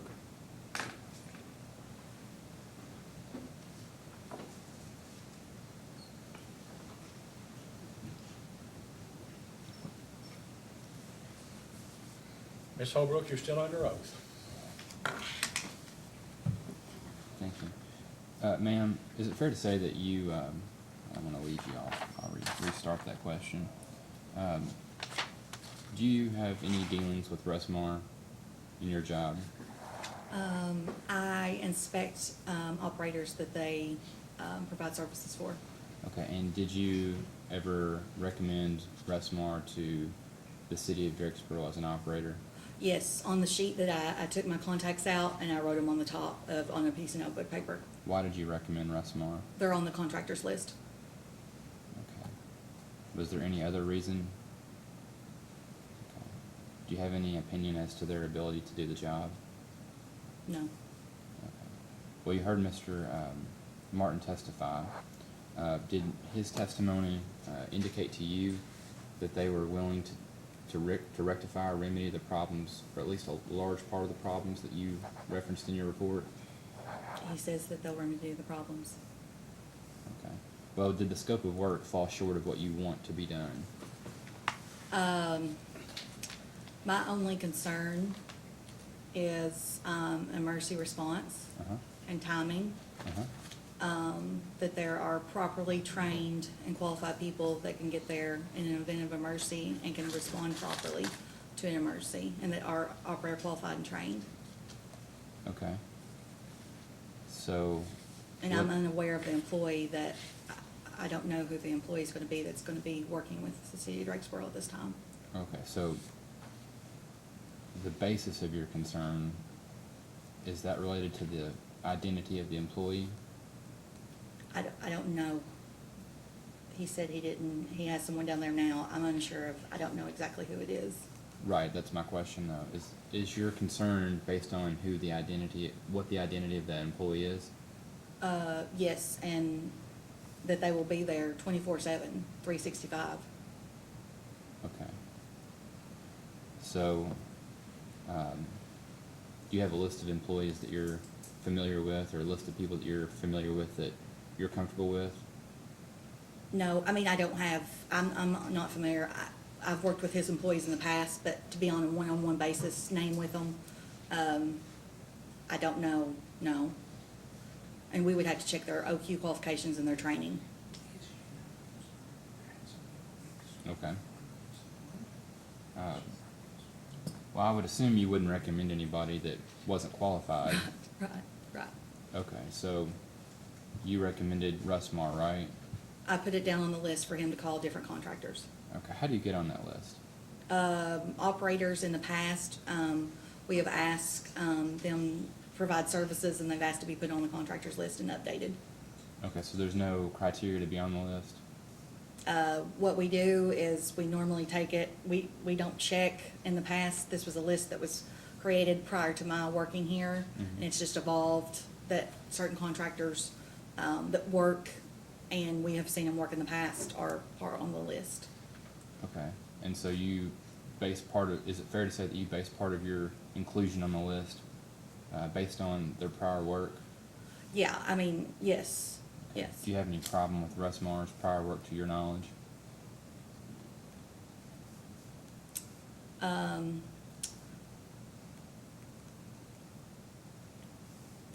inspection that I was not on, that I was not a part of but became aware of. I just want you to limit your answer to what you know. Oh, no. Okay. You heard Mr. Martin testify about the number of employees that he had. Based on your experiences, does he have sufficient manpower to do the job? I can't answer that. Okay. Well, you're pretty experienced in this. Is that fair to say? I don't know how many people it takes to dig a ditch pipeline. It depends based on the project. It depends on how many people, but he has available. I'm sorry? That he has available to do a project. It would just depend. That would be his area expertise. So you don't know how many people it would take to do basic jobs? No. Okay. That's not part of your training? I don't oversee management of how many people it takes to do a job. Okay. All right, those are all my questions for Ms. Holbrook. Yes. Any redirect? Yes, just to clarify, you were asked if you had recommended Russ Marr, recommended Vanguard. Is it more accurate to say you just gave a list of, you referred some potential third parties to the Yes. city? You didn't make a specific No. recommendation on No. this one, that one? No. I wrote on a notebook, sheet of paper, this was something that was done when Mr. Brake walked out. I had my phone. I don't even know if I had my laptop with me that had the contractors list. And we started pulling the phone, making contacts, and I gave Russ Marr, USDI, Wildcat Analysis, and I didn't even know at the time. I was not even familiar. I was familiar with Vanguard. They work for Tompkinsville, but I didn't even put them on the list. So I wasn't, And you testified about your only concern being having a qualified person immediately available for response to emergency situations. That's not your only concern. You're talking about the availability of a qualified, trained, experienced person Right, on site. yes. It doesn't mean you don't have No, very no, much concerns about the lack of a leak survey for you. no. Okay, just clarify that. That's it. No further.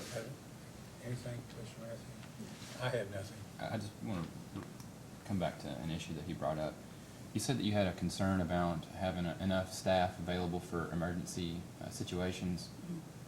My understanding is that you don't know how many staff it takes for any situation. Is that correct? Not to do a construction project or a job. But you No. do for emergencies? No, I couldn't say at least 1 to 2. It depends on the mercy. So really you're So concerned. if you had a service line leak or a house meter leak that one person's responding and checking, now if you have a main line leak and you've got gas migrating to 5 to 6, 20 homes in the sewer system, it might probably take one more person, but that also depends on your procedures.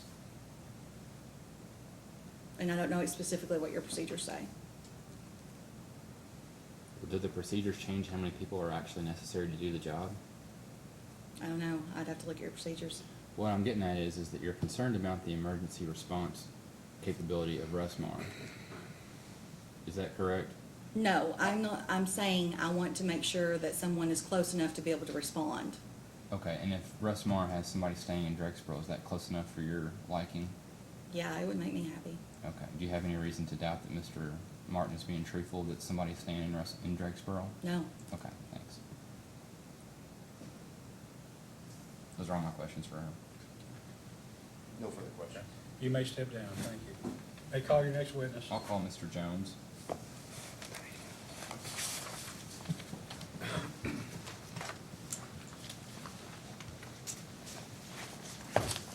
Please raise your right hand.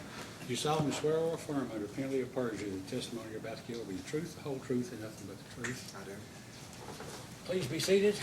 Mr. Driscoll, you may. Thank you. Mr. Jones, what is your role as a city official? What is your job title? I'm the mayor of the city of Drakesboro. Okay. And how long have you been mayor of the city of Drakesboro? Since January 2nd of 2019. Okay. Is this your first time as mayor for the city of Drakesboro? Yes, it is. Prior to that, did you have any role in the operation of the gas system? No, sir, I did not. Okay. Did you have any direct control over any employees? No, sir, I did not. Did you have any direct control over any record keeping? Absolutely not. Did you have any control over any compliance measures? No, sir. Okay. When you became mayor of Drakesboro, when did you first recognize that there might be some problems? Upon talking to Jordan about what he knew about the gas system and how to maintenance that,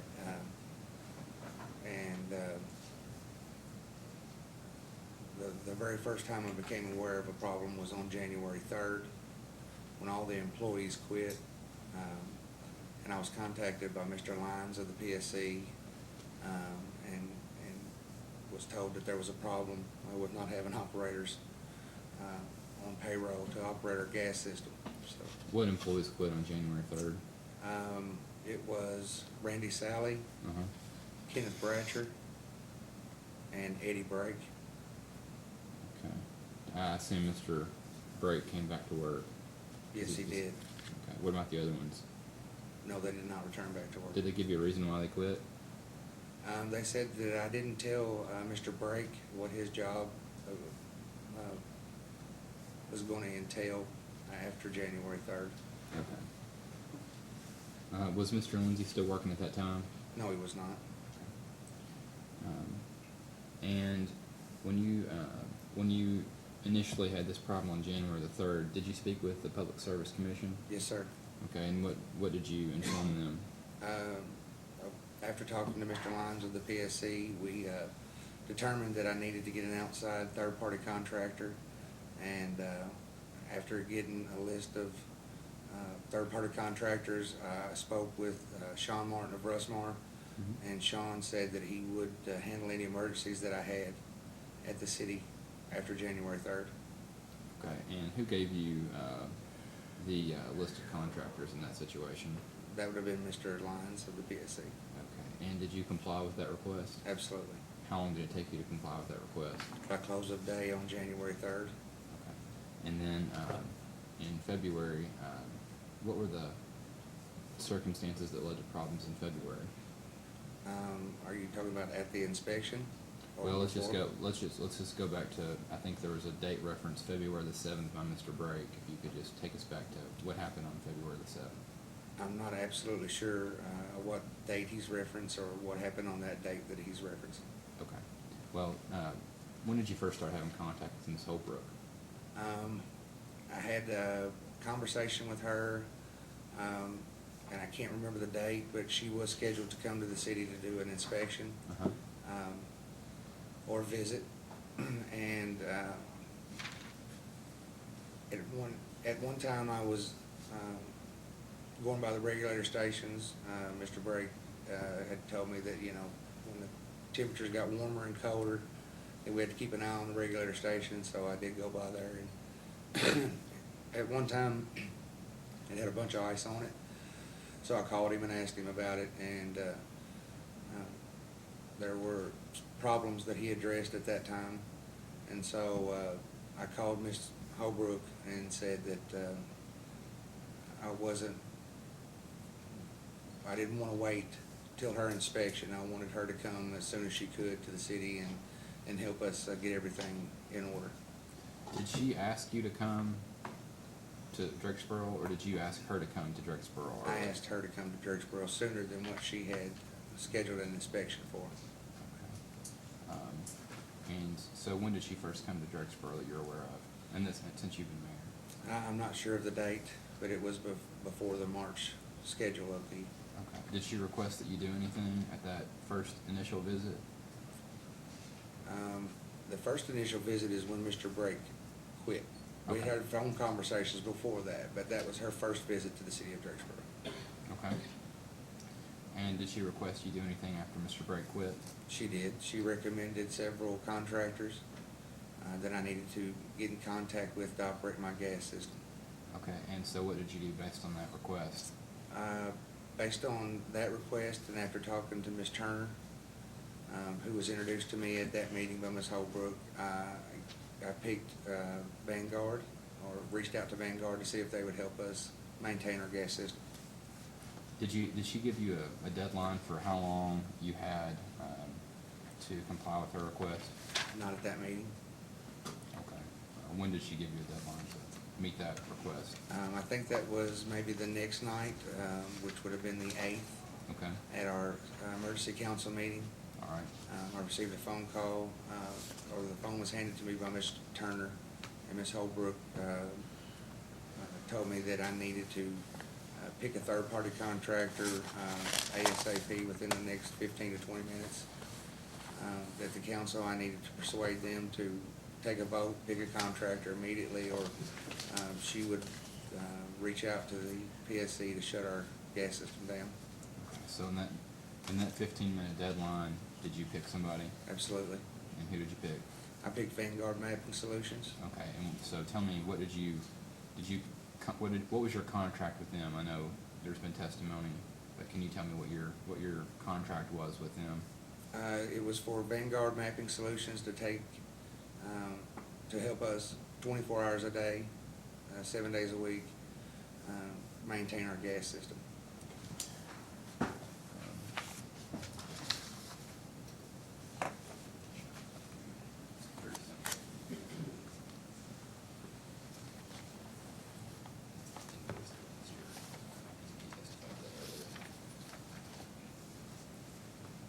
I'll show you guys this in just a second. Do you recognize this document? Yes, I do recognize this document. How many documents are there? 2. And what are those documents?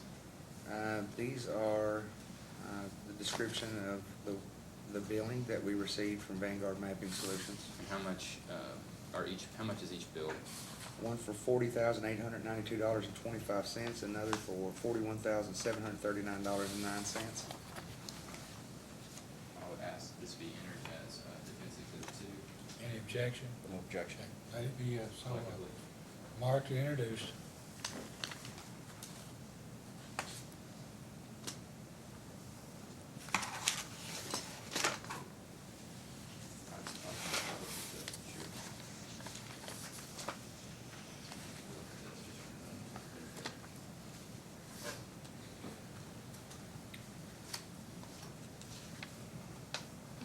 Is $80,000 or $81,000 a lot of money to the city of Drakesboro? Absolutely it is. Okay. And you guys invested that in the month of February, correct? Yes, sir. All right. And then, tell me how did that relationship with Vanguard terminate? Or why did it terminate? The relationship terminated on Thursday before our deadline that the PSC gave us to have an outside third-party contractor. We were trying to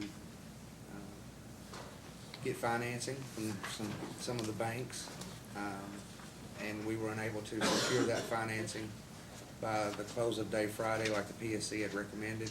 When did the PSC give you that deadline to have it by that Friday?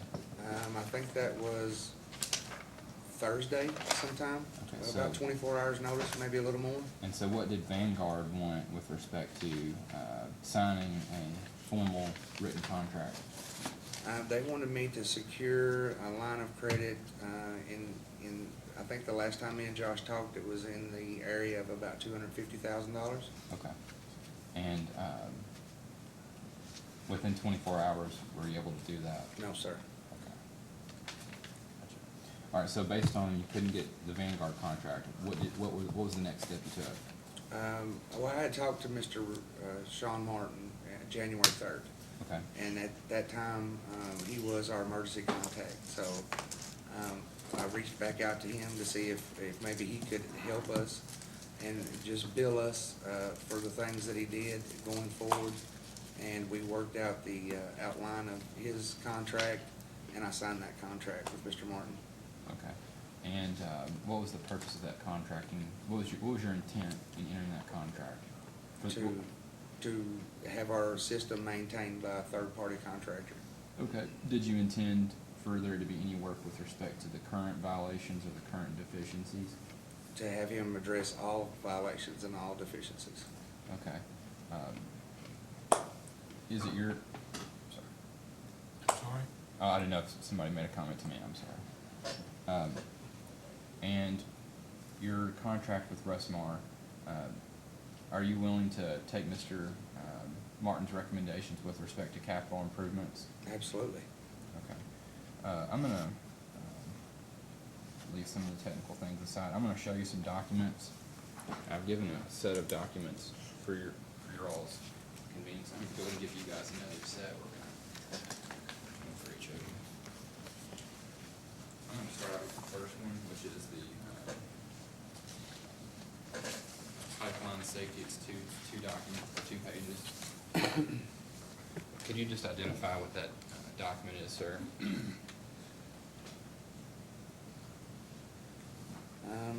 This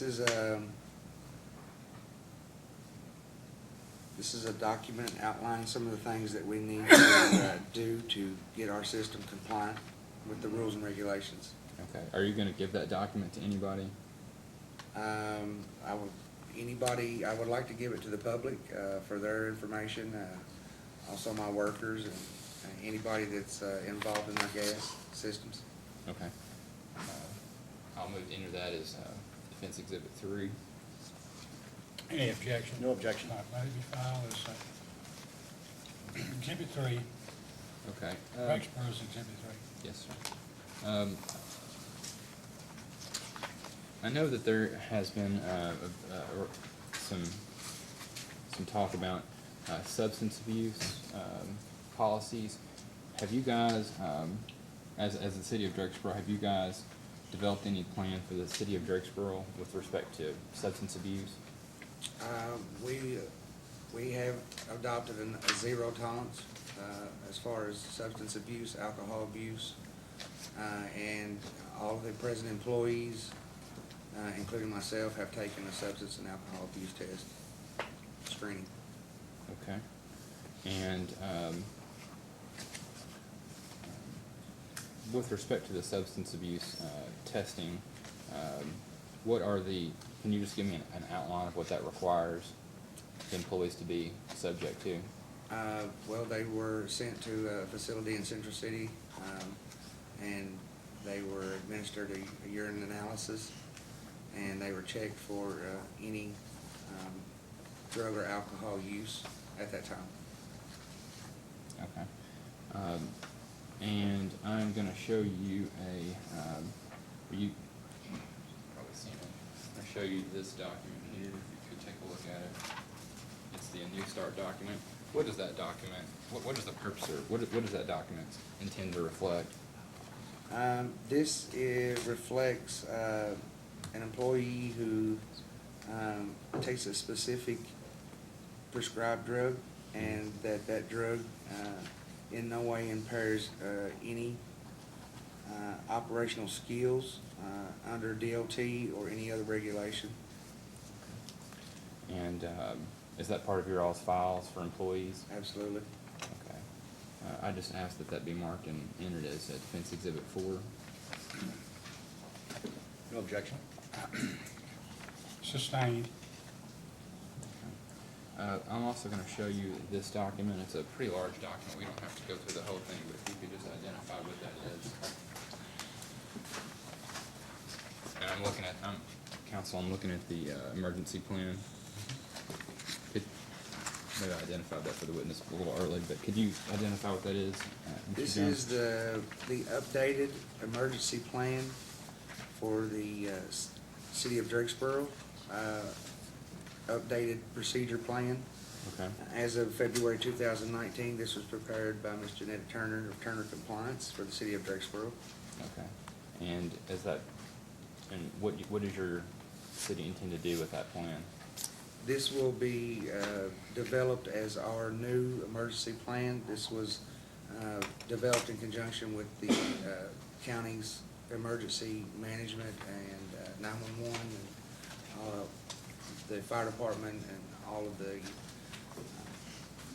emergency response that the county has incorporated in this document. Okay. And is that currently in effect, or when does that come into effect? That is currently in effect. We have talked with the director of 911, Mr. Keith Putnam, and we have implemented this and got all the contact information up to date. So this is the official policy for the city of Drakesboro going forward. I would ask that be entered as, I think, Exhibit 5 for the defense. No objection. Sustained. Okay,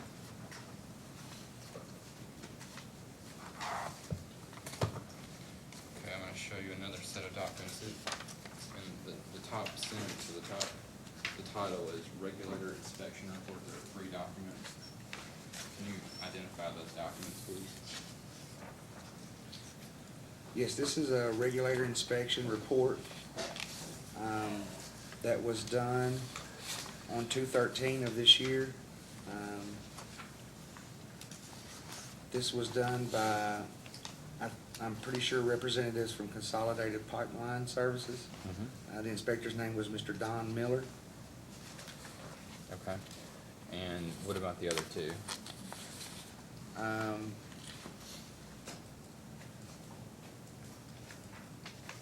Or is that the same document? This is the same document.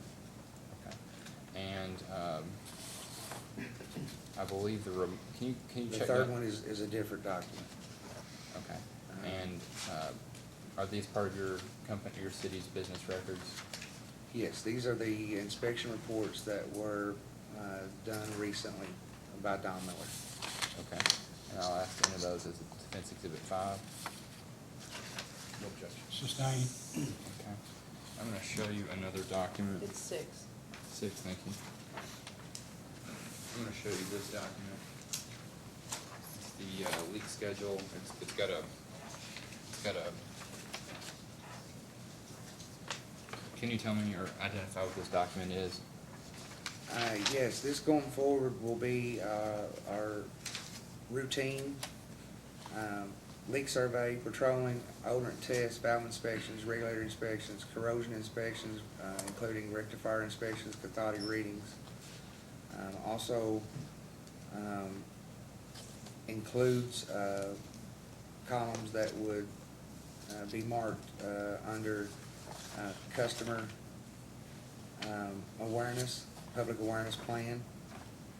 Also, it would list ongoing operator qualifications and annual reviews as far as our DEMP plan, our O&M plan, our emergency plan, and public awareness plan. Okay. And is that schedule currently in effect at the city of Drakesboro? This is something upon approval by Russ Marr, our third-party contractor, that we would implement this. We would have to go by their records to make sure that all these things were filled out until the city could maybe in the future do that themselves. All right.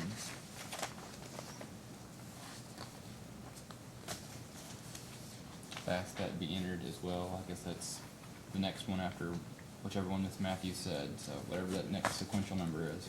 I'm looking at her. Okay, fair enough. What is that, Committee? It's 7? This would be 7. Okay. Sustained. All right, thank you. She's in charge, not me. Okay, fair enough. I'm gonna show you another document. I believe this is it looks like the,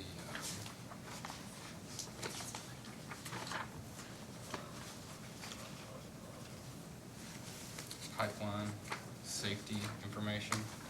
It's 2 pages. We've done that one, I'm sorry. Basically, Mr. Jones, why have you guys, I've shown you all these documents, why have you guys created all these new policies? That is our attempt to comply with the PSC's compliance rules and regulations. Okay. Also, they are implemented and for the public safety, and those are rules and regulations that we want to follow to make sure that our gas system is compliant, it's safe, effective for our customers. There's 35 alleged violations. What is your intent with respect to dealing with those? It is our intent to accurately and quickly address every one of those violations and fix the problems as soon as possible. Okay. I think Mr. Parks referenced a system for contacting Mr. Martin in the event of any leaks. What is the system going to be between you, or the city, and maybe I should say, and Mr. Martin, in getting leaks fixed once they become known? Well, the city has an emergency line, and it's sitting where I was sitting there. I carry that with me, and if I receive a phone call on that emergency line, then I would contact Marvin Anderson, who is Mr. Russmar's field operations guy who's in the city of Drakesboro, or I would call Mr. Russmar. I'm sorry, Mr. Martin of Russmar. Okay. And is that line available? What hours of the day can a customer call that That's a line? 24-hour-a-day, 7-day-a-week phone that I carry with me until hopefully in the future it would go back to an operator that worked for the city. Okay. And Ms. Holbrook referenced some concerns that she had about the employee stationed at Drakesboro. What was the name of that employee? That's Mr. Marvin Anderson. Mr. Marvin Anderson. Do you know anything about his qualifications? Just that he has a couple decades of experience working with natural gas systems in the state of Kentucky, I think Virginia, Tennessee. There was a whole list of states and cities that he had worked with in the past to help operate and maintain their gas systems. Okay. During the last week that Russmar has been there, have you seen Russmar do any work? Yes, Mr. Anderson has been responding to line locates, gas leaks. He has been doing patrolling of our regulator station and keeping an eye on our odorant to make sure that we have enough. And are you aware of any leaks that have been fixed? Yeah, we have had Mr. Anderson, I think, fixed a leak yesterday. And I'm not 100% sure about any of the other ones. I know he's been there in the city all week, and he has been addressing the line locates and any calls that come in through the office, which would be the restoration of gas to turn on or off, or any of those other issues that might come up. Okay. I don't mean to beat a dead horse, but I was going to ask you one more question. With respect to any requests that the commission has made to you, have you complied with all of those? Absolutely, I have tried to comply 100%. Okay, those are all my questions for Mr. Jones. Cross-examination. Good afternoon, Mr. Mayor. Good afternoon. This is your first term as mayor, and you were elected last November, is that correct? Yes, sir. And when did you take office? January 2nd of this year. January 2nd. And prior to that, had you been on the council, or did you indicate you'd had no role with the city government, or had you been a council person? Yes, sir. I was on the city council 2 years. 2 years. before Was that getting elected mayor. prior? Okay. And just curious, were the condition of the city's utility systems a campaign issue at all? I had primarily spent my time looking into water and sewer issues, sewer rates, talking with the county, the local water district, Pennyroyal Area Development District. Those were the things that I had kind of focused on as during my time as councilman. You indicated you had no role in operating the Drakesboro Gas system. How about, do you have any other experience in the gas industry? No, sir. I pump gas at the local gas station. That's about the extent of it. A different kind of gas? Different kind of gas. Natural gas, I should say. You've not had any experience with natural No, gas sir. operations. Do you know how old this system is, or when the city first started? I'm not 100% accurate on the date. I'm assuming that it's around 30 years old. And that's just just a guess. For line locating, is the city a member of the Kentucky Contact Center for 811 calls? Yes, sir.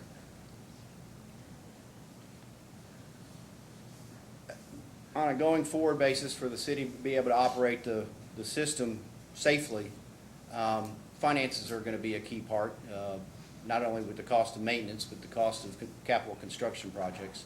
How are the gas systems finances? Are they, just in general? Well, you know, we run on a budget. So I've reached out to to my state representative. I've recently reached out to the PAD office again. I've reached out to Kentucky Infrastructure Authority and also the Department for Local Government to see if they could help us with a lot of the projects that we might have going forward. So, hoping that those entities may be able to help us going forward with some of these projects. Are gas revenues and gas expenses tracked separately from other city revenues and expenses? In other words, can the city look at it and say, we're charging enough to cover our operations plus having some to improve the system? The gas system is totally different, billed different than the water and sewer system. So yes, those two services or systems are separate. Billed separately? Yes. Do they go into separate accounts, or at least on Yes. paper? Okay. What about expenses? Does the city try to break down, like Mr. Shaw does 60% of his time in gas, we'll assign 60% of personnel costs for him to gas and 40% to the others? Does the city try to do that? In the past 2 years that I was on the council, they did do that, and they had a pretty good system for tracking that as far as what expenses would come out of city general, what expenses would come out of gas and water and sewer. But when I was elected, December 27th was the last day for the former accounting personnel that the city had employed. So going forward after January 2nd, I had to hire a new person to do our accounting. We haven't got that far in that, you know, we can show how everything is broken down into those groups yet. We just keep up with everything that's gas, everything that's sewer, and try to do it that way for right now. For 2018, or for the period before the accountant left, do you have an idea of what total gas revenues would have been in 2018? No, I sure don't. And then you obviously would not know whether those revenues exceeded what it cost to run the system. No.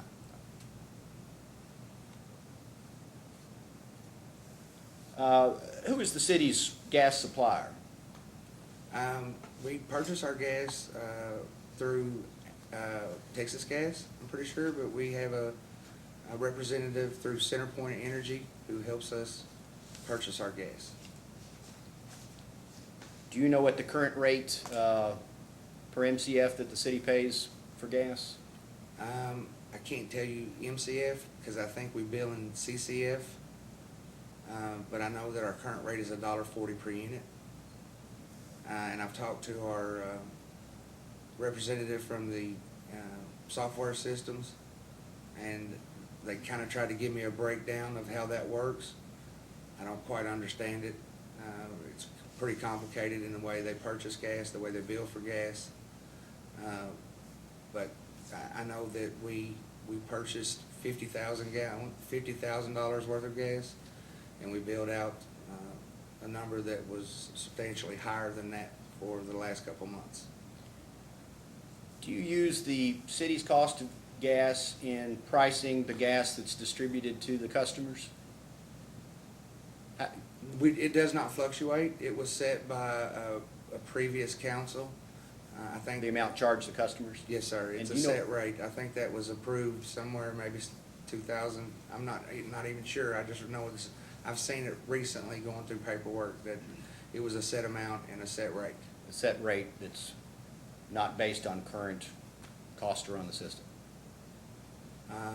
Probably not up-to-date cost run system. It's just, I think, a number that has a buffer in it to make sure that the city collects enough money to operate.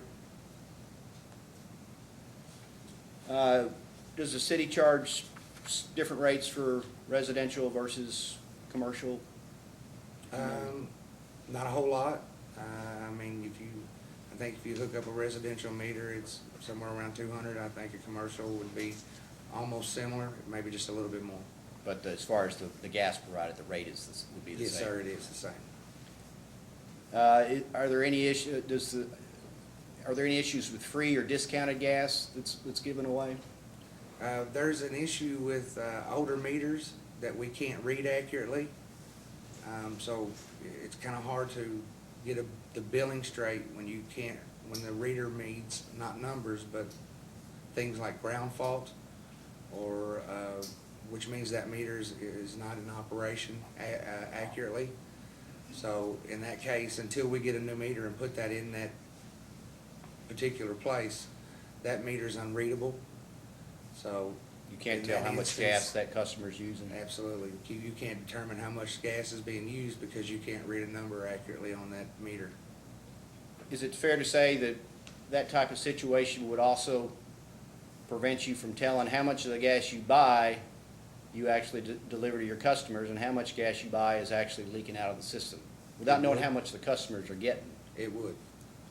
It would also make it difficult to do an accurate budget, audit, all those things.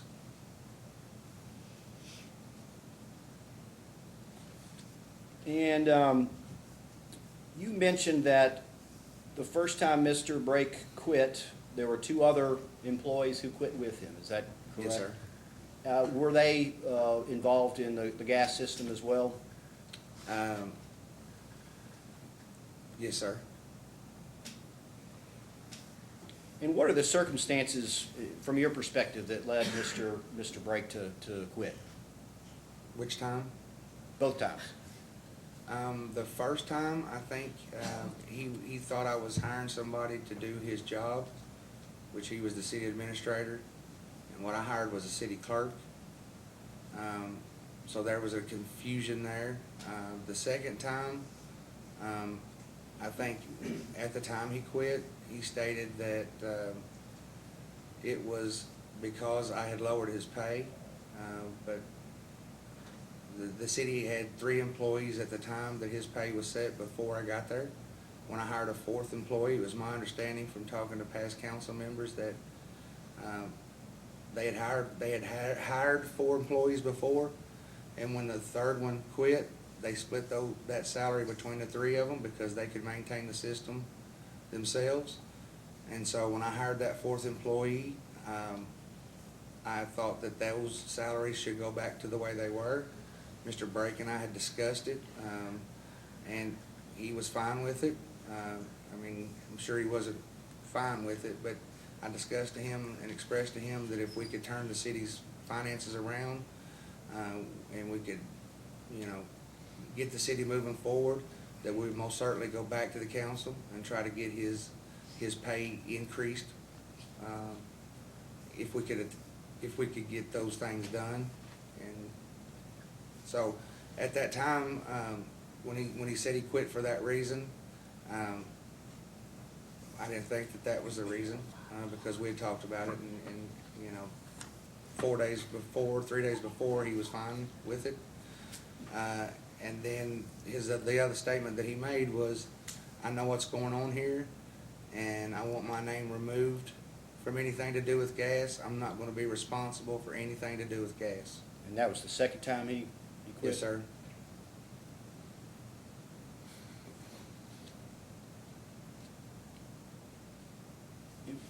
What are the current job duties of Donald Sims?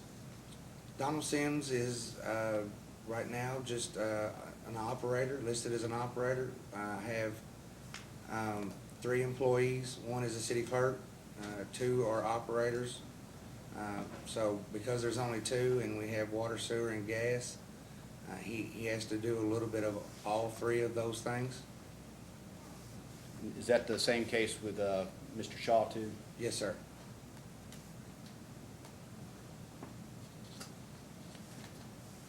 I think I heard you testify today that you first made contact with Russ Marr in January, is that correct?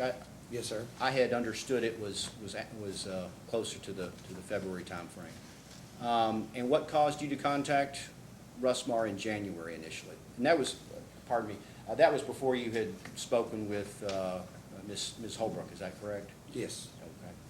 Okay. That was the first time I've ever heard the word PSC, and that was when the three former employees quit. And I was contacted by the Public Service Commission and told that I was operating without certified operators, and that I had a very short time to contract or somebody to operate our gas systems. And so that's what I did. I was given a choice between, I think, Atmos Energy and maybe Russ Marr. And I think there may have been another one, but I can't remember the name right now. And that was just for temporary coverage until you could bring in an operator? Qualified operator, yes, sir. And last week, the commission opened this case on Wednesday, which was February 28th. And the reason stated in the order is that staff had word that the third-party operator on site, Vanguard, was going to be leaving Friday if there was no contract. So I think that's what, that prompted the filing of it. The contract that you all filed with Russ Marr, was that taken up or considered by the city council? Yes. I didn't actually have time, and so much happened at that time. I don't even remember that the city council, we got to call an emergency meeting. We did call, I remember now, we did call an emergency meeting. We did not have enough members for a quorum. And because we only had 24 hours to make that decision, I acted on my own, and I chose to contract with Russ Marr. But if you tell me the date that you opened this again, and then you said that you had learned prior to that Vanguard Mapping Solutions was quitting, I could maybe answer your question a little more. The date was, as I understand it, the order went out last Wednesday, February 28th, and Okay. by that time, staff was aware there was no contract, and that if a contract was not entered into, Vanguard had announced its intentions to leave the job. The 28th was a Thursday. Thursday? Okay, I stand corrected. Well, The Friday was the first. okay, I stand corrected.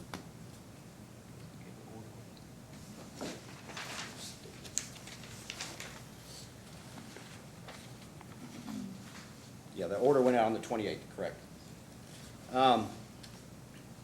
Do you know if the city of Drakesboro, what type of city government it has? Is it a city mayor plan, a commissioner plan, It's a mayor-council plan. mayor-council plan?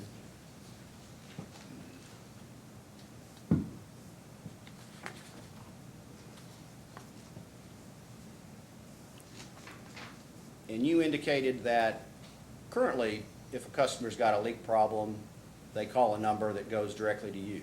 Yes, sir. Is that correct? Even if it's 3 o'clock in the morning, you deal with that? Yes, sir. And so the plan is to eventually have that number received by some sort of operator or call center? Or is it still gonna just be an individual who? Right now, if it's water or sewer, then I call my operators. But if it's gas, I would call Marvin Anderson of Russ Marr. Or I would call Sean Martin of Russ Marr. How are those calls logged as they come in? Well, at 3 o'clock in the night, sometimes it's hard to log those, and I really don't have any way that I log it. I just answer them when they come through. And the reason I ask that is I suspect that going forward, staff is gonna want some sort of report indicating, that shows the tracking of leak calls. When does the report come in? How soon is it acted upon, and when is the problem fixed? Just so we can see how that process, as this goes forward, is being handled. Absolutely.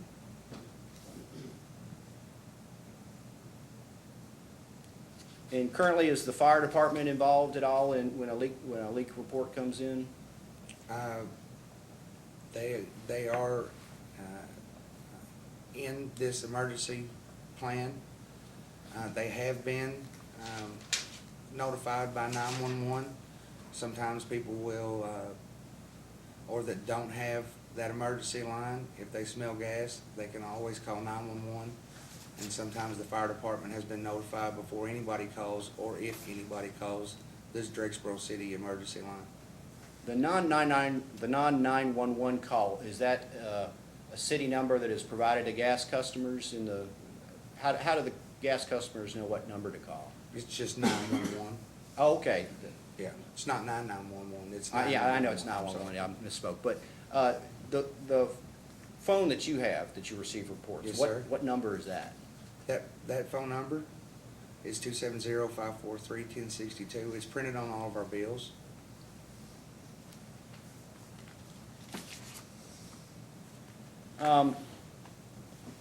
Could you clarify in the future how those calls will be received and handled? Are you going to continue to be the point person for taking those calls?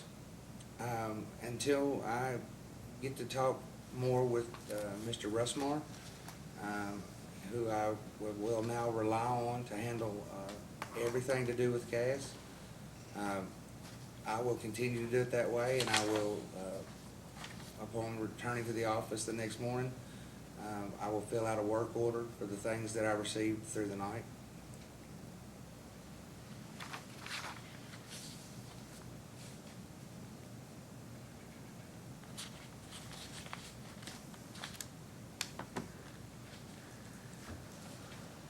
In the previous testimony, we've heard about the agreement with Russmar. Is it your understanding that the agreement provides for and pays for one full-time person to be assigned to the Drakesboro Gas system in Drakesboro? It's my understanding that that contract is an agreement to provide any service that we need from Russmar. Not just for emergencies, but for also the repair of any lines, the leak survey, the cathodics, the compliance. It encompasses everything, in my opinion. Mr. Martin testified that the fee that's being paid covers things like monitoring and identifying leaks, monitoring odorant levels when odorant needs to be added, but he indicated there would have to be an additional city authorization for Russmar to proceed to repair leaks, to add odorant, and that these activities would be billed at the price sheet that's attached to the contract. Would the city be willing to pre-authorize Russmar to not only identify the leak, but to fix it? Absolutely. He can also subcontract with any other contractor that he needs as far as odorants, getting that on a maintainable schedule, cathodics. I'm sure we need an inspection on our cathodics, or any other contractor that he needs to get in contact with. Under this agreement, he would have the authority to do all those things that he needed to make the city compliant in all areas. And understand that the goal of the city is to reach a point where it has its own qualified operators, experienced, trained, with the skills and knowledge to operate the system. Is that a fair statement? Yes, sir. Judge, sorry, Chairman, I'm just not sure that, obviously this is the mayor, but he can't speak to what the council's intent is, and so the council has a role in that. So I think that to ask him what the council would vote or not vote, I just don't think that's a fair assumption for him to be able to make. If he wants to make that assumption, fine, but I just don't think it's competent evidence, given that there is a council that has to vote. I'd be like asking Donald Trump what the House is gonna vote, it's just not. I like asking, what would they think about this? Right, If I may speak for the council, they're a really involved council. They're businessmen. They have up to this point been extremely involved, the majority of them, and they're just as worried about this gas system, keeping it, maintaining it effectively and safely as I am. So I think I speak on their behalf that they're willing to do even up to this point, whatever they've had to do to make sure that that's the case. Will the council vote on this contract to either ratify it or just to signify they approve it? I know you've executed it, but are there plans for the council to take this up at a meeting where they have a quorum? At our next monthly council meeting, I will put that on the agenda.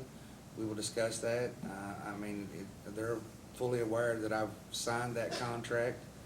I'm sure one of them will, or all of them, will want to have a lot of information about it.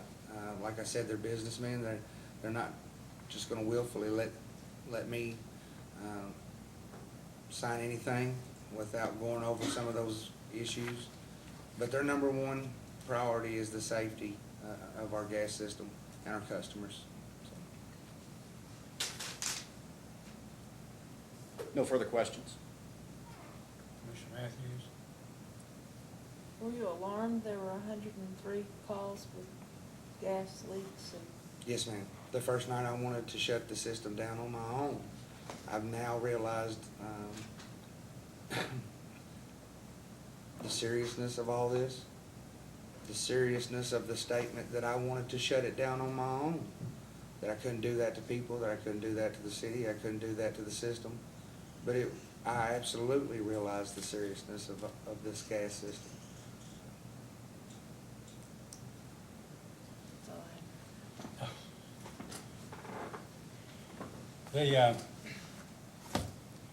So when's your next city council meeting? It's the 18th of this month, sir.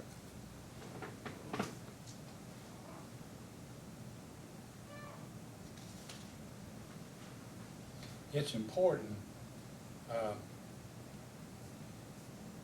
that this contract be ratified, implemented on some basis.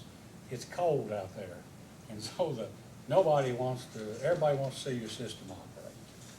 But by the same token, you have to operate it safely, and I know you have probably relatives, maybe children, grandchildren, Yes, sir. sisters, brothers, friends in the community, and I can promise you, I have represented clients who were sued over gas line explosions on at least 5 or 6 occasions, and so I know the horror and the heartbreak that comes about when things happen, and you're going to need a little luck, but you're going to need Rusmar or somebody there, because until your system can get up to speed and you can get people who are comfortable and qualified to handle everything, it's going to be a problem. So I don't mean to lecture you as much as I understand your problem, but it is a serious problem that you're charged with responsibility. I mean, you just got, I don't know how you got so unlucky as to be elected and come into this situation. But by the same token, we have a responsibility, to oversee the thing too. So that's all I can say. I don't know when you go to your city council meeting, do you have a city attorney? Yes, sir. Is that Mr. Driscoll? I was going to say, if you was somebody other than Mr. Driscoll, maybe Mr. Driscoll could attend and discuss the seriousness of the situation. I have with- councilmen in the audience today, sir. They're fully aware of the seriousness. Okay. Yes, sir. Just briefly on the point of the contract, Mr. Jones, before you entered into that contract, do you have any knowledge of whether the Kentucky League of Cities indicated an opinion as to whether you could execute that contract just on your own, just by virtue of your own executive authority? No, sir. I was told to get a contractor, that it was imperative and of the best interest for the public safety, and that's what I did. I wish I had time to went through those avenues, but I didn't. Okay. All right.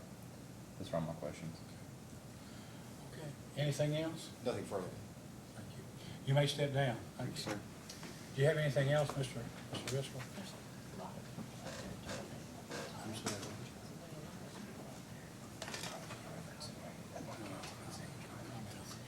Do you, I'm gonna ask each party to maybe make about a 3 to 5 minute statement. Do you need some time?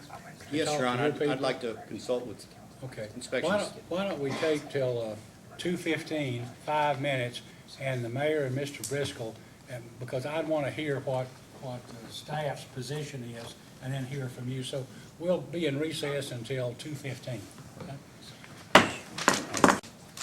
Okay, we're back on the record. Yes, Mr. Park, I'll let you go, I guess, go first, and if you have recommendations or whatever your client thinks, let us know. Mr. Chairman, Commissioner, I have consulted with members of the Division of Inspection staff, and we do have several recommendations for the Commission's consideration. First, it's our recommendation that the city be required to have a dedicated third-party operator from Rusmar, on-site local, available for emergency call 24/7, and actually at the city's gas system in Drakesboro during regular business hours. Staff also recommends that the city be required to provide the name of the dedicated Rusmar employee, as well as that employee's credentials, qualifications, and operator qualification certifications. Staff recommends that the city be required to notify staff of any change in that dedicated employee.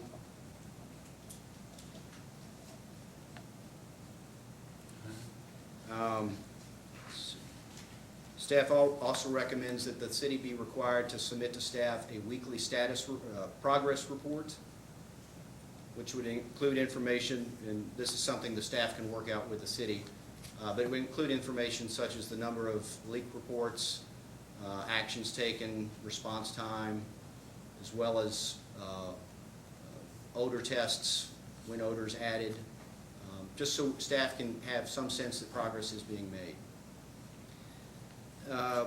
Another recommendation we have is how emergency calls are handled. Currently, they're going straight to the mayor. We do not think that is an appropriate system for gas safety emergencies. This may not be able to be done immediately, but those calls are going to need to go to the operator, to the gas operator. You know about that would be Rusmar, is that who you're talking about? Yes, Your Honor.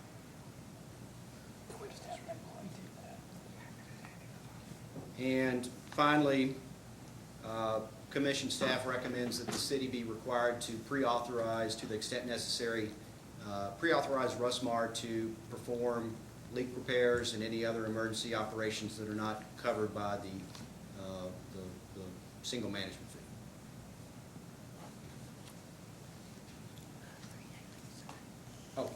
Yes, finally, one more thing, Your Honor, that the city be required to complete a leak survey of its entire system within 30 days.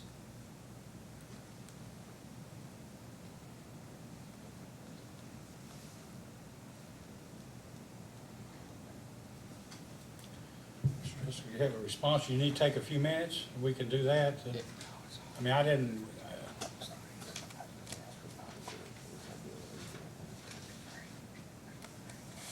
Now, Judge, I think. if you need some No. time, because I know this is, No, we didn't have time to eat lunch, so we shouldn't have take time to do this. You're not the only one. I don't want to give you guys time to eat lunch if I don't have time. No, I think those recommendations are very reasonable. I appreciate the recommendations. You know, the goal here is not for us to, I don't think to get out of anything, it's to make the situation right. With respect to the Rusmar employee, I think that's been identified, but if you want a formal pleading with the identification outside of here, that's fine.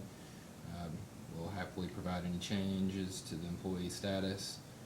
We'll happily change the calls to Rusmar so long as they're willing to anticipate that they could just have the phone. With respect to the survey, I don't think that's a problem. With respect to the weekly reports, I do think weekly is a little bit much. You know, we're talking about a small city. I would think bi-weekly is better, but if the commission says otherwise, I don't think we're gonna, you know, be terribly upset about that. And with respect to the pre-authorizations, you know, I do have a small problem with that, not because we want to not do the work, but, you know, you have non-flat fees, a non-flat fee schedule that's in the contract. So, you know, for example, and I'm not saying Russmar would do this, I don't think they would, but to have just a blanket pre-authorization, I think there's maybe some room for negotiation on that. You know, for example, some of the projects I think could be done with well whereas some of them are full replacements. And so I don't think that just giving the contractor, you know, the blanket ability to choose the most expensive one is always the wisest idea from a financial standpoint. I don't know if you've got experience with that. I don't think Russmar will do a great job. I'm just a little afraid of saying, you pick how you want to do it, you pick how many hours you want to spend on it. And we're okay with entering into a reasonable pre-authorization system. I just think that maybe just a blanket pre-authorization is not okay. We've got a meeting, I think, with Mr. Martin, and I think some of those we're going to possibly enter into some additional contract negotiations, maybe for flat fees. Well, if you had like a grade 1 leak in a business district, you'd have to fix that within a reason. I mean, that's just. But a grade 3 federal maybe, or regulation, grade 2 maybe. You'd have some, yeah. Right, I don't want to have to say, you know, maybe the budget, you know, grade 2. So I just think that a blanket pre-authorization, we need to be careful with that, and I just don't think it's reasonable just to give a blanket pre-authorization. So some reasonable way of doing it, we're okay with. We just want to be fair about it. And those are my closing remarks. And Your Honor, it's just staff's concern, we don't want Russmar have to wait around with a leaking gas pipe for authorization to fix it. We understand the concerns. Well, I understand, but I also understand too that if there's a leak out in a 15-acre field, it's different than if it's in the middle of, you know. If it's a one, for sure. Whatever it is, Walmart parking lot or Right. something. Okay. What about the leak survey? We better talk to our contractor back there. Do you know how long it would take to do a leak survey of the city system? My estimate is 2 weeks. Obviously, we need above freezing temperatures to be able to do that, make sure the ground's unfrozen, but I think 2 weeks. Well, if we had 30 days, and then if somehow the temperature or storms or something caused a problem, if you could let Mr. Driscoll could just file a 2-line motion or something and Right. set out the situation. I don't think anybody plans on being unreasonable about that. We could just add a pre-authorization for attorney's fees. Just let me, Well, I think we- let me set the rate and pre-authorize them if you don't mind. Obviously, we'll do the business first. The only fees we pre-authorize here are always just lawyer fees. Don't read it, just pay it, you know, just get the number. All right, is there anything else? Anything else, anyone? I appreciate you all coming up here on especially on a day like today, on very short notice.